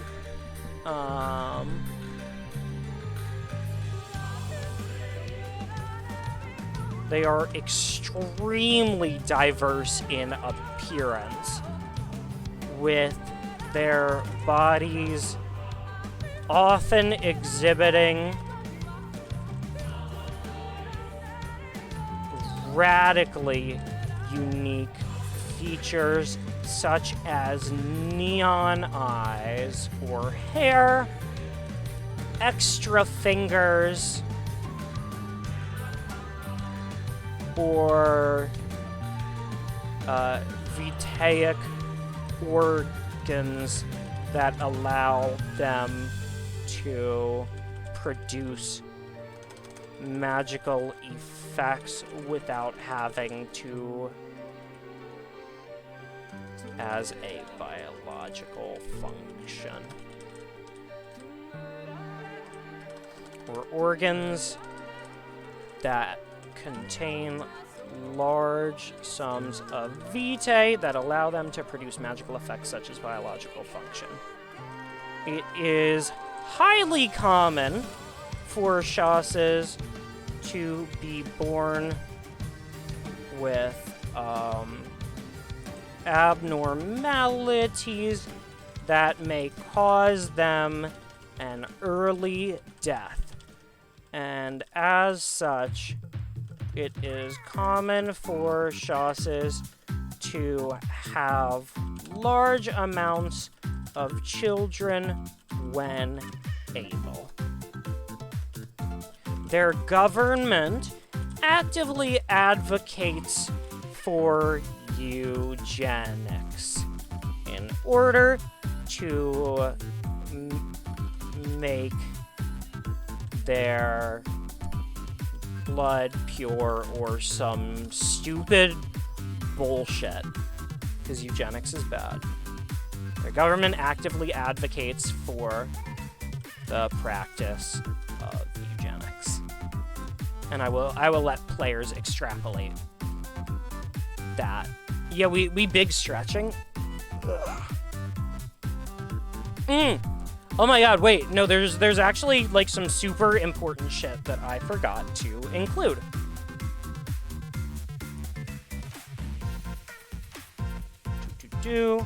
Bop bop, 1 2 3, bop bop, and then put that in the middle line.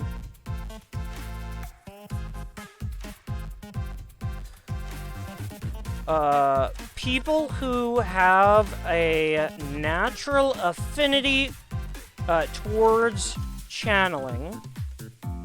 Here we go. Those who have a natural affinity towards channeling will do so due to the strength of their soul. This strength is often formed over many years and from suffering many hardships that have tested the very spirit of those involved. It is for this reason that there is a disproportionately high number of powerful channelers who come from complicated upbringings, who hail from complicated and difficult upbringings, or are members of, or are in possession of a disability that their society was unable to accommodate. That is something I forgot to add last night. That is true. It was a disproportionately high number of great channelers and mages who come from complex backgrounds or are neurodivergent or have a physical disability, because that shit's difficult and they're just gonna have stronger souls for it. Also, like, as a disabled person, fuck it, representation matters. We're gonna have dope-ass wizards in wheelchairs because that's sick. We're gonna have dope-ass conjurers with prosthetics because that's awesome. That's cool. That's what I believe. That shit is dope.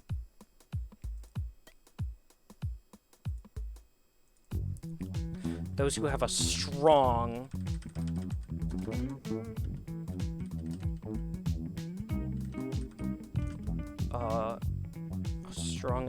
yeah.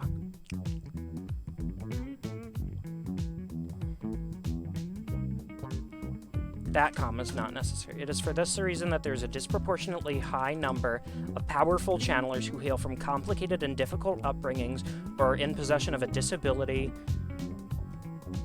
or trait that their society was unable to welcome, accept, or accommodate.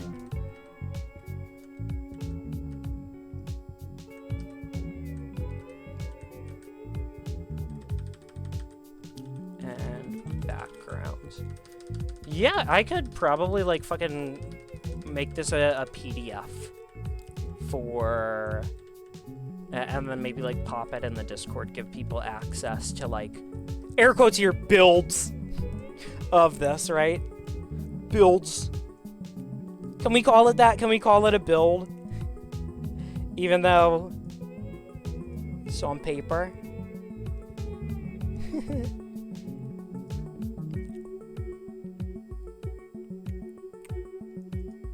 Something, something, something. How many words have we written?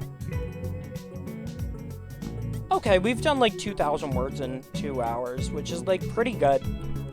All things considered, considering how much thought I've had to put into my wording. The urchin moon. Here we go. Let's talk about geography and cosmology. D&D and magic vibes. Thank you. I mean, hopefully this will be a fun tabletop thingy. Alright. The old world. Destroyed so long ago, only the old worlders have any cultural memory of it. The old world has core rules to make a dirty bomb. That's true. That's true. Yeah, you can put white phosphorus in a flask and throw it at someone, which is fucked up. It's pretty gnarly. The old world serves as little more than a myth in modern times. From the Age of Eld in modern times. Oh yeah, there's all sorts of spells you could do to, like, accidentally irradiate yourself and, like, kill everyone. I mean, shit, it's like a whole fucking category. Which is, dope. The old world serves as little more than a myth from the Age of Eld in modern times. As the story goes, this was once a lush blue and green planet which served as the origin for all of humanity and all life that remains on the plate. Yeah, this world is gritty and brutal, but I want there to be moments of levity. Like, there are going to be countless atrocities that you can do. That is a thing that can happen, for sure. It serves as the origin for all humanity and all life that remains on the plate. A piece of the old world which broke off and drifted away into space.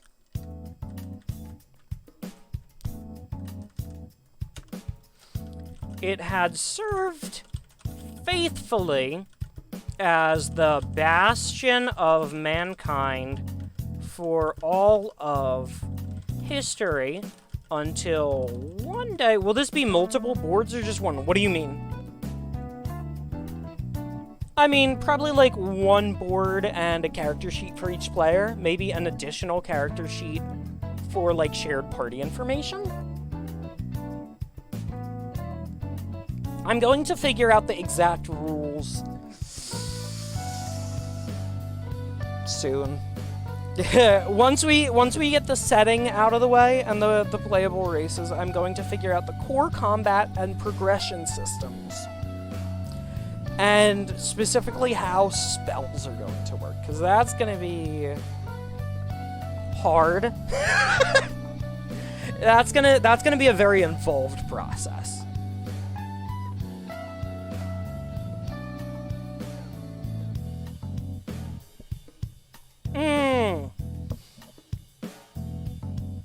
I mean, it's for tabletop gaming, so like D&D.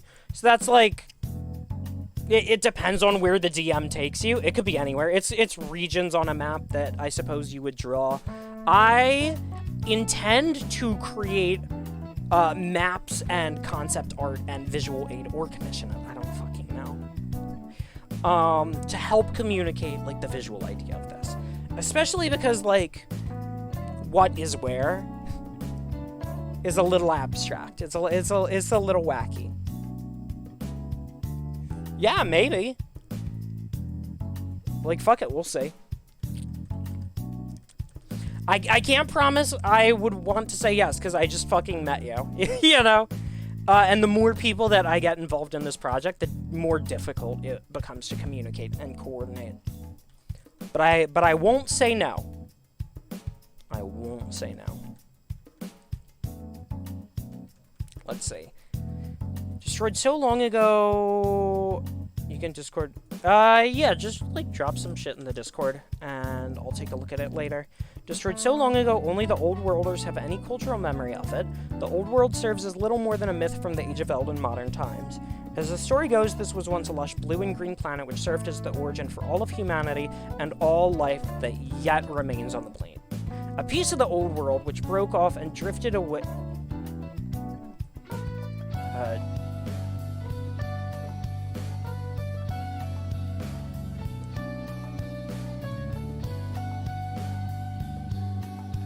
Let's delete that. And all life that yet remains on the plane, which will literally be in the next section, so it's fine. Until...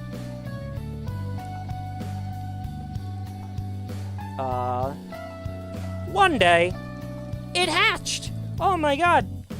I'm trying to think of how to ease people into our planet hatched. Because... it did, you know?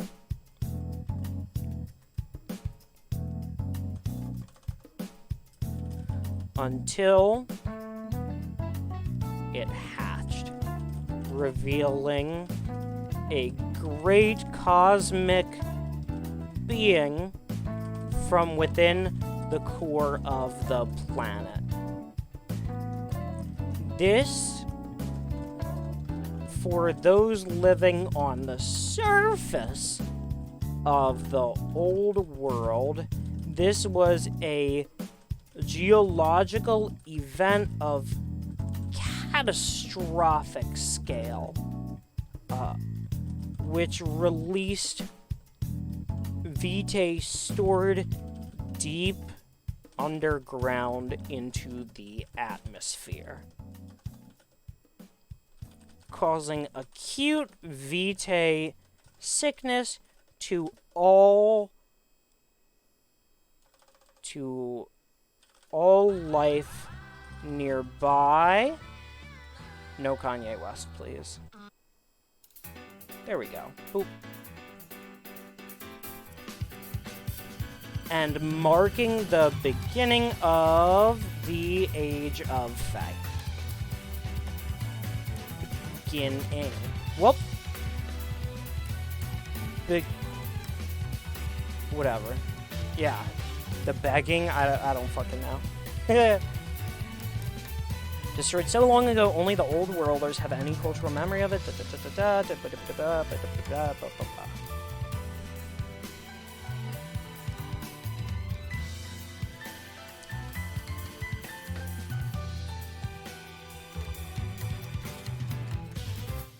The plate. A tectonic plate launched. You DM'd me some art for a reference. You did?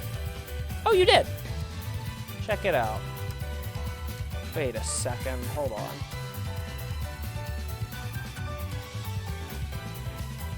Ooh.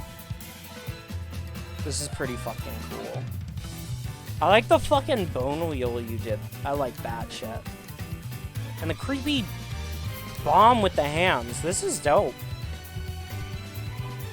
This is Turbo Baller. Let's fucking go! Let's see, back to writing. Tectonic plate launched into space when the Old World hatched.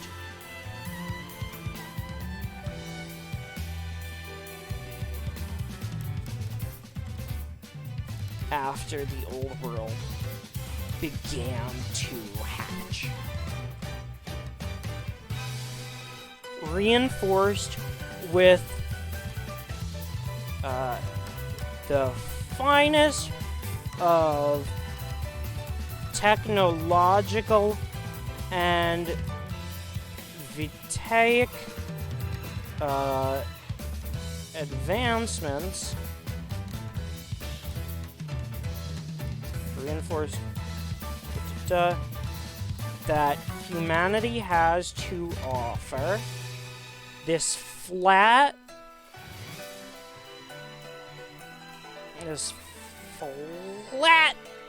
piece of dirt serves as the last bastion of humanity as they drifted aimlessly through space in search of a new home.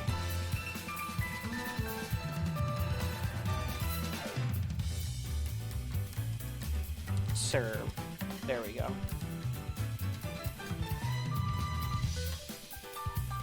Featuring a great magical barrier which utilizes a double-sided lock to keep an atmosphere inside and debris outside of this flying biosphere.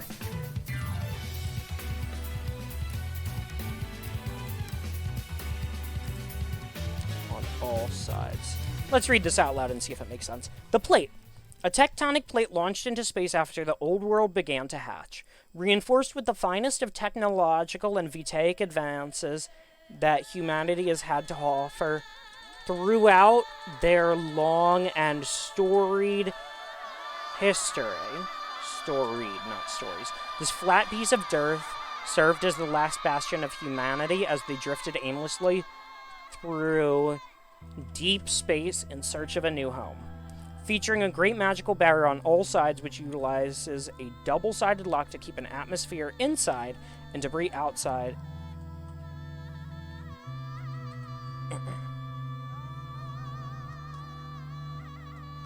The plate features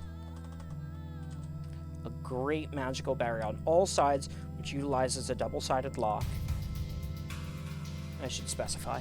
Magical lock to keep an atmosphere inside and debris outside of this flying biosphere. The plate has since found its new home orbiting the desert planet of East Imanis.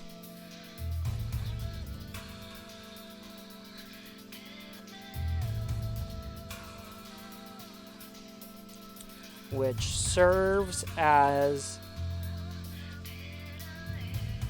the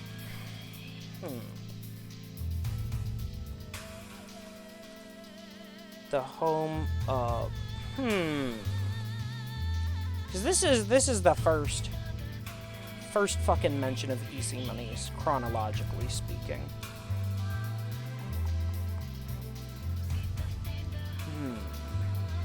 How do I want to say this? Let's see.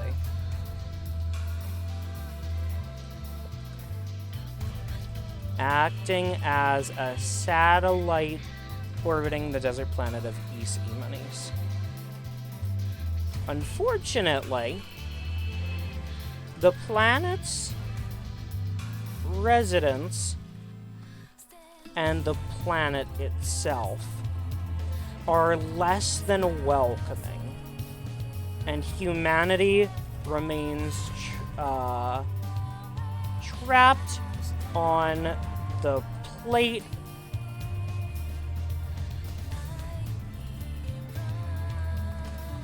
stuck on the plate until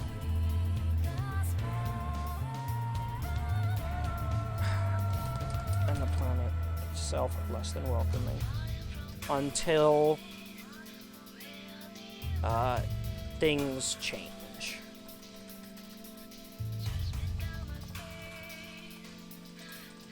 Until that matter changes. Easing minis. And then there's a shit ton of cities within the plate, because this place is big. So I should actually create segments for what heading are we on? Heading 2. Okay, so we're gonna do subheading 3. And we're going to do Lafo's Heart and Caro's Heart. We are going to do Kiamu.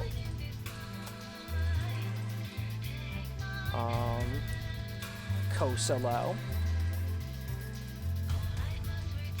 Yeah, let's go Kosalo. Let's go like fucking counterclockwise starting in the bottom right corner. So Kosalo, and then we have Kiamu. And then after that we have Thaddesia. And then after Thaddesia, we have Edis. And Madness. Edis and Madness. And then after that, there's Ringhome, which is deep in the jungle. And then the city of Nimil.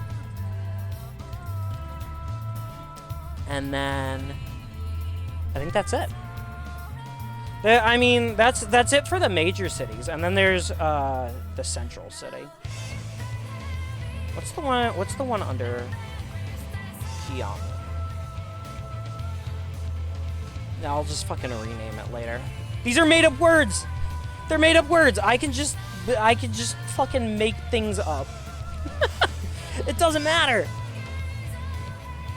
Dun, dun, dun, dun, dun, dun. Lightning shall strike. D's Nutslandia? That's a good idea.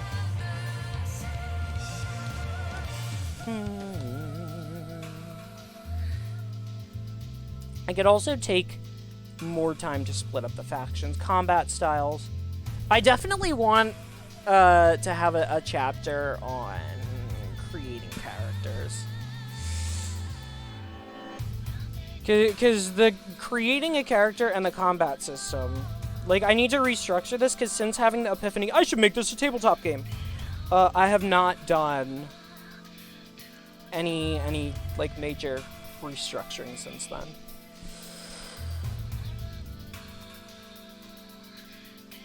That's for adding symbols? What is? The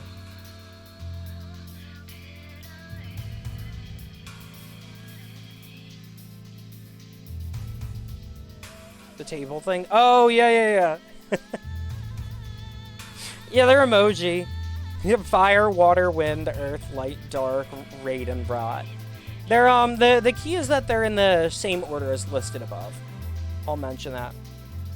Refer to the table below, which features the 8 main elements in the order listed above.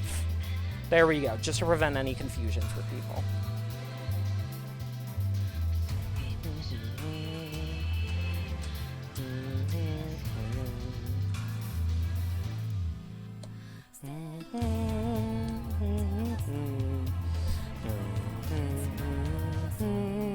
I have to pee. I'll be back in a sec. BRB! While I'm gone, though, I know there's a lot of new people here. Exclamation fan art, and you can see the entire fan art slideshow with all of the featured works, with links to each original artist. So yeah, consider checking that out while I go take a pee-piss, and I will be right back.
I'm fucking back. Oh my god. Oh my god. Whoa.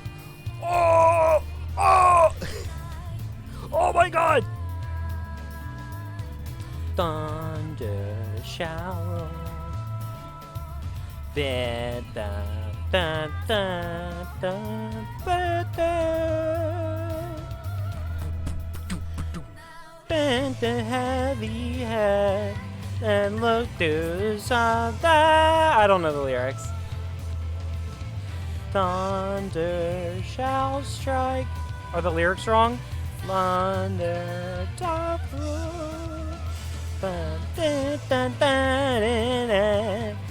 Okay, posture check. Goddamn. I do have to do that. Example uses for rings, religion, everlasting life. That's going to talk about old worlders and the complicated process behind actually locking someone's soul away and trapping it in a crystal.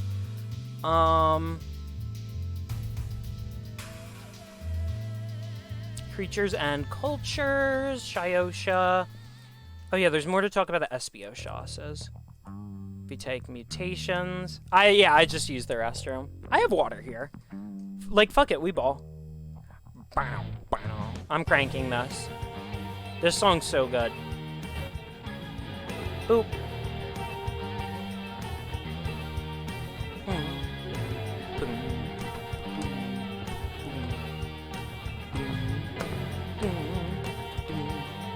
Let's finish writing about, like, the actual fucking, like, giant tectonic plate in the sky, because that's important. Let's see. Let's read this out loud. A tectonic plate launched into space after the old world began to hatch. Reinforced, launched into space eons ago after the old world began to hatch. Reinforced with the finest of technological and vitaic advancements. I should say built and reinforced with the finest of technological and vitaic advancements that humanity has had to offer throughout their long and storied history. This flat piece of land served as the last bastion of humanity as they drifted aimlessly through deep space in search of a new home. The plate features a great magical barrier on all sides, which utilizes a double-sided magical lock to keep an atmosphere inside and debris outside.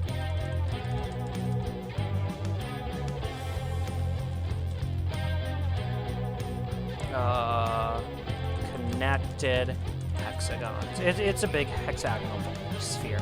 You should put years to say how long ago. I am going to talk about how long ago it was in world history. But the answer is, like tens of thousands of years. It has been a long time that we've just been drifting through space. It has been a long, long time. I do have a timeline in mind, but I haven't gotten super specific on it yet, which is something that we'll kind of figure out as we go. Fuck it, we ball. Hold on. I want to go back up to where are we right? Okay. Made up of a series of connected hexagons to keep an atmosphere inside and debris outside of this flying biosphere. The plate has since found its new home, acting as a satellite. Acting as a satellite within the orbit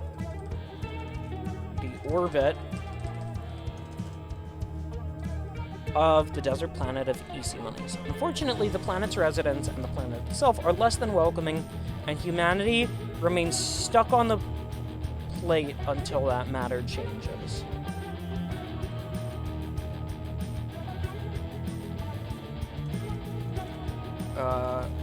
Trapped on the plate lest they how do I want to word this? Visit East Imanis's mainland. And get fucking killed on the spot. Like, I don't know.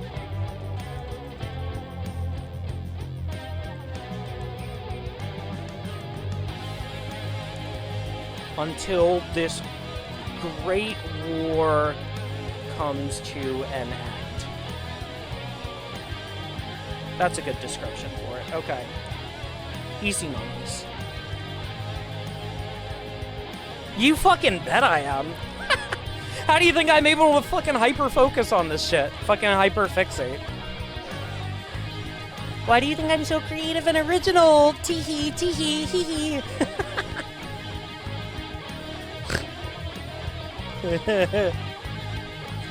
It's why I'm so cool and epic and sexy.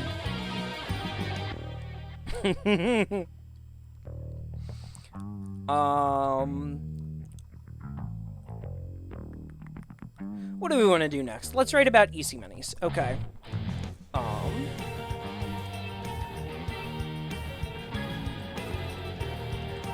The planet at the center of this story's conflict, East Imanis, is a getting retested. Huh. I took like an internet test like a couple months ago, and I don't know, my score was pretty poggers. I think I've experienced enough throughout life to know, no, that's definitely me. I think if I were to like take a test and they go, nope, you don't seem autistic, I'm like, bro, that's because I spent a fucking lifetime learning how to mask that shit, which sucks. The planet at the center of this story's conflict, East Imanis, is a living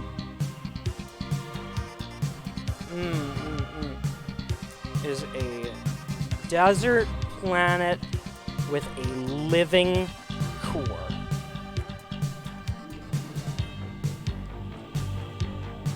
This planetary being is an immensely powerful channeler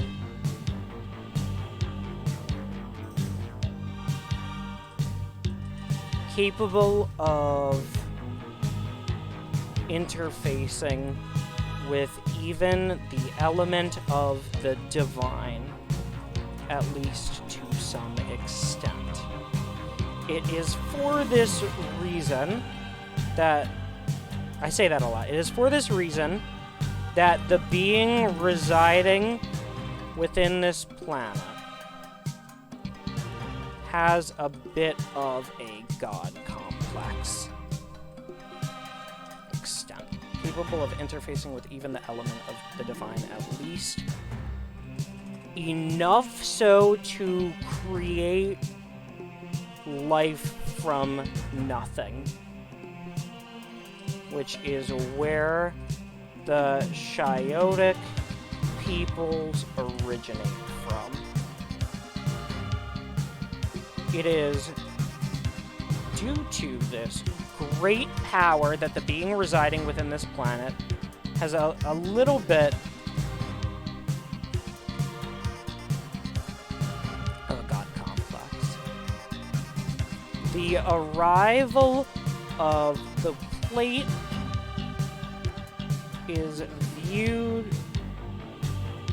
was seen by East Imanis as an affront to its unquestioned godhood.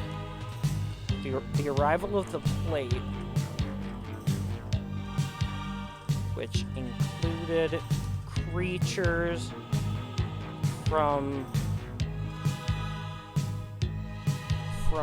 distant worlds, was viewed by the spirit of East Imanis as an affront to its formerly unquestioned godhood. Worlds. Oop, thank you. formerly unquestioned godhood. East Imanis is both the home of this attempt to eliminate mankind and an active participant.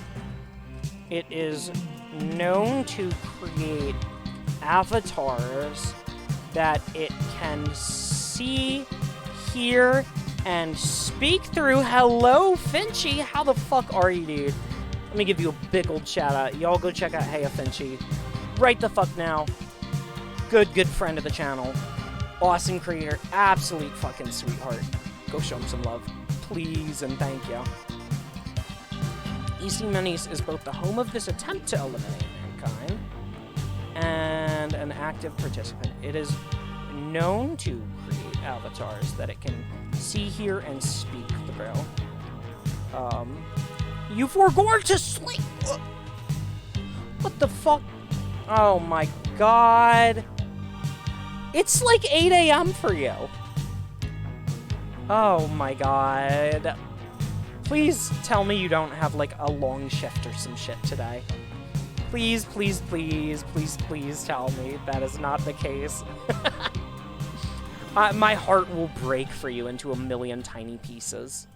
It'll shatter everywhere. Psh! Ah, sobbing. I want my friends to be well rested. Or, something like that.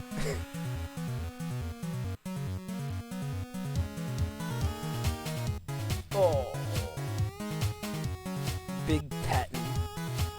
East Imanis is both the home of this attempt to eliminate mankind and an active participant, as it is known to create avatars that it can see, hear, and speak through. It uses these avatars to ensure that the cultures that reside on its surface are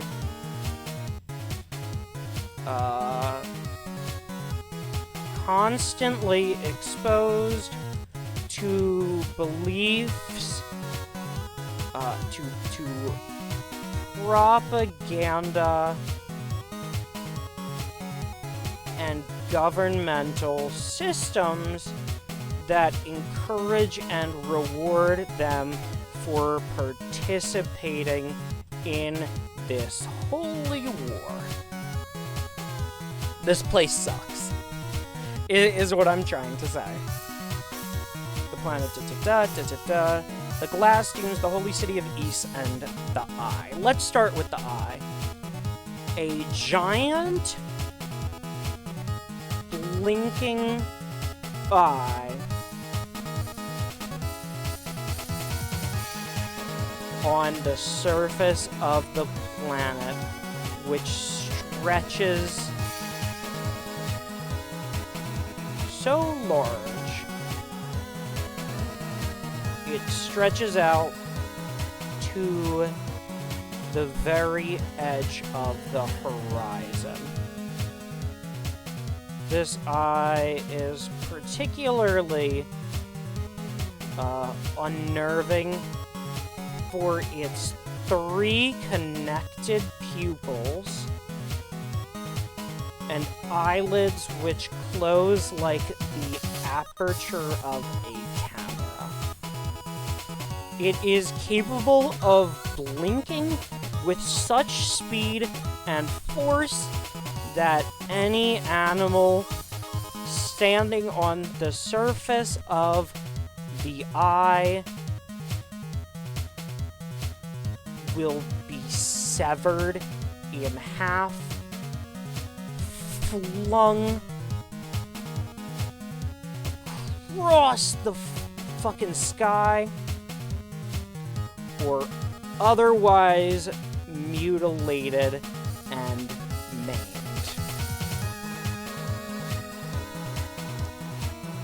This eye is the seeing eye of the spirit within East Ivani's itself, and is considered a holy site in Shiotic culture.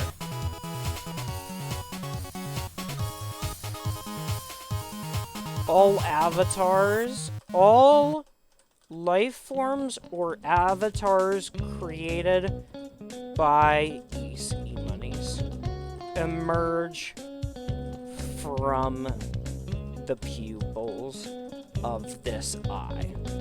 I should say are born from the pupils of this eye.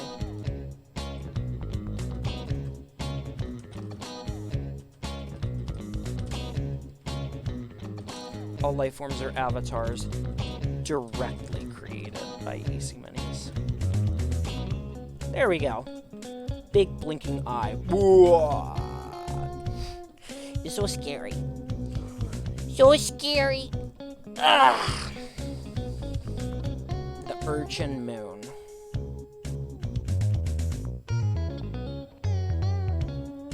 Goodness, we've written a lot today. I think I'm gonna do one more section and then I'll go outside and try to rake leaves before the sun sets. Oh my god, the sun is setting! Oh! Oh no! It's gonna be so cold and dark outside. Oh no! That sucks! Sobbing, sobbing, crying, crying. Shayosha, world history, Age of Eld. We'll fucking get to that, whatever. Shayosha, old worlders. Where the fuck were we? The eye, the Urchin Moon. The lone moon of East Ivani's, commonly known as the Urchin. It is a military base for the Shiotic forces. Yo, Invisalign check? Bruh. That shit is in. What the fuck is up, Gravy? Wow. Wow. Wow. Boom, boom, boom, boom. Boom, boom, boom, boom, boom, bom, bing, bing, bom, boom.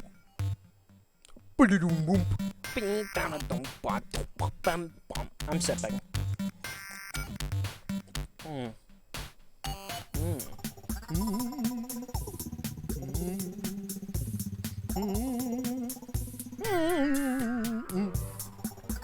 The lone moon of East Ivani's, commonly known as the Urchin, it is a military for the Shiotic forces, which maintains a unique silhouette in the night sky. Silhouette in the night sky.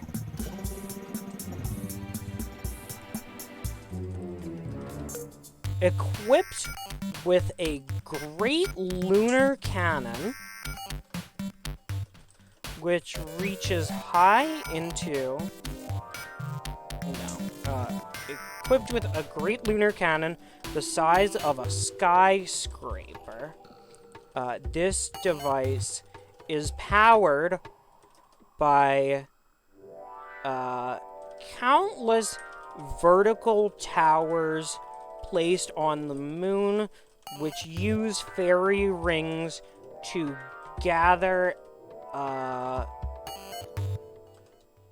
Vitaic energy. Oh, it's definitely powered by Spite and Snark. Add to personal dictionary, Vitaic.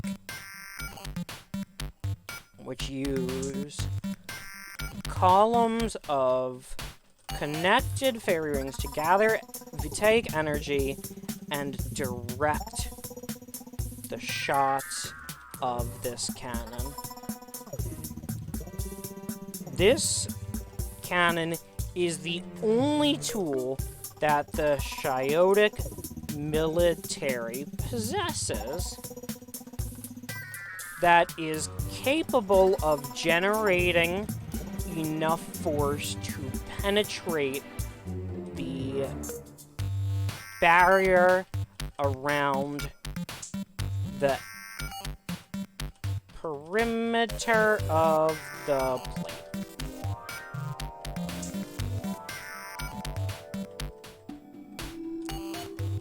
as such is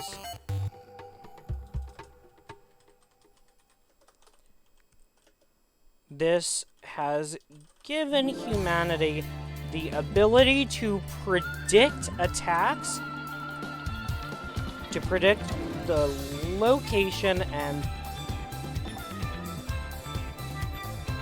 at least so long as it is from the correct angle. This has given humanity the ability to predict the location and size of attacks in advance, mobilizing to counter their much stronger adversaries.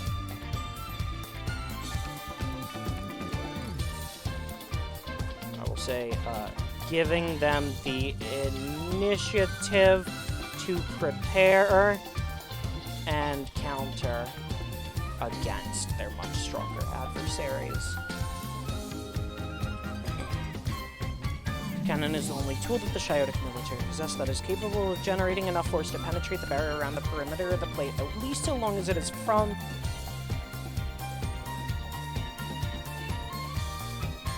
fired from the correct angle. Hello, welcome back, Snub. We're up to 16 pages now. And how many words? Almost 5,000. Woo! Huzzah! The world of Urchin's Fall. So we've got stuff about how the magic works, how rings and locks work. We have our playable races and the main land masses. I am satisfied. This was a good day's work. And also, I want to rake leaves before it's, like, completely pitch black outside. So, I think I'm going to start looking for someone to raid. But while I do that, I would like to make this a moment. This has been a huge step forward in a massive, massive project that I intend to do for probably a while. Probably a pretty good amount of time. This will be an ongoing event, most likely. But yeah, we're going to find someone to raid. And I think I know just who it's going to be. I think I know exactly who it's going to be. We are going to raid my good buddy Hot Dog Bong Water.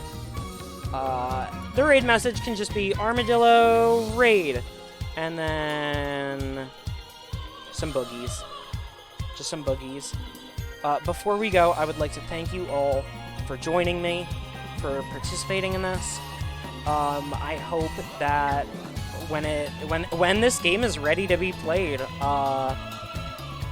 that is a thing that can happen on this channel. I have no idea what the future holds, but I look forward to us experiencing it together. So, thank you for being here, for the fact that out of all the motherfuckers on the internet that you could have hung out with, that you chose to hang with me, means the world, always does, and always fucking will. Now, I'm gonna send you guys on over to Hot Dog Bong Water 420, and you guys are gonna show him lots of fucking love. Yeah, and I guess if you enjoyed your stay, don't forget to follow, maybe check out my socials. I have Twitter, TikTok, YouTube, whatnot, etc. Whatnot. And that'll be it for this evening. Thank you so much. Keep your eyes to the ground, and we will meet again. Peace out.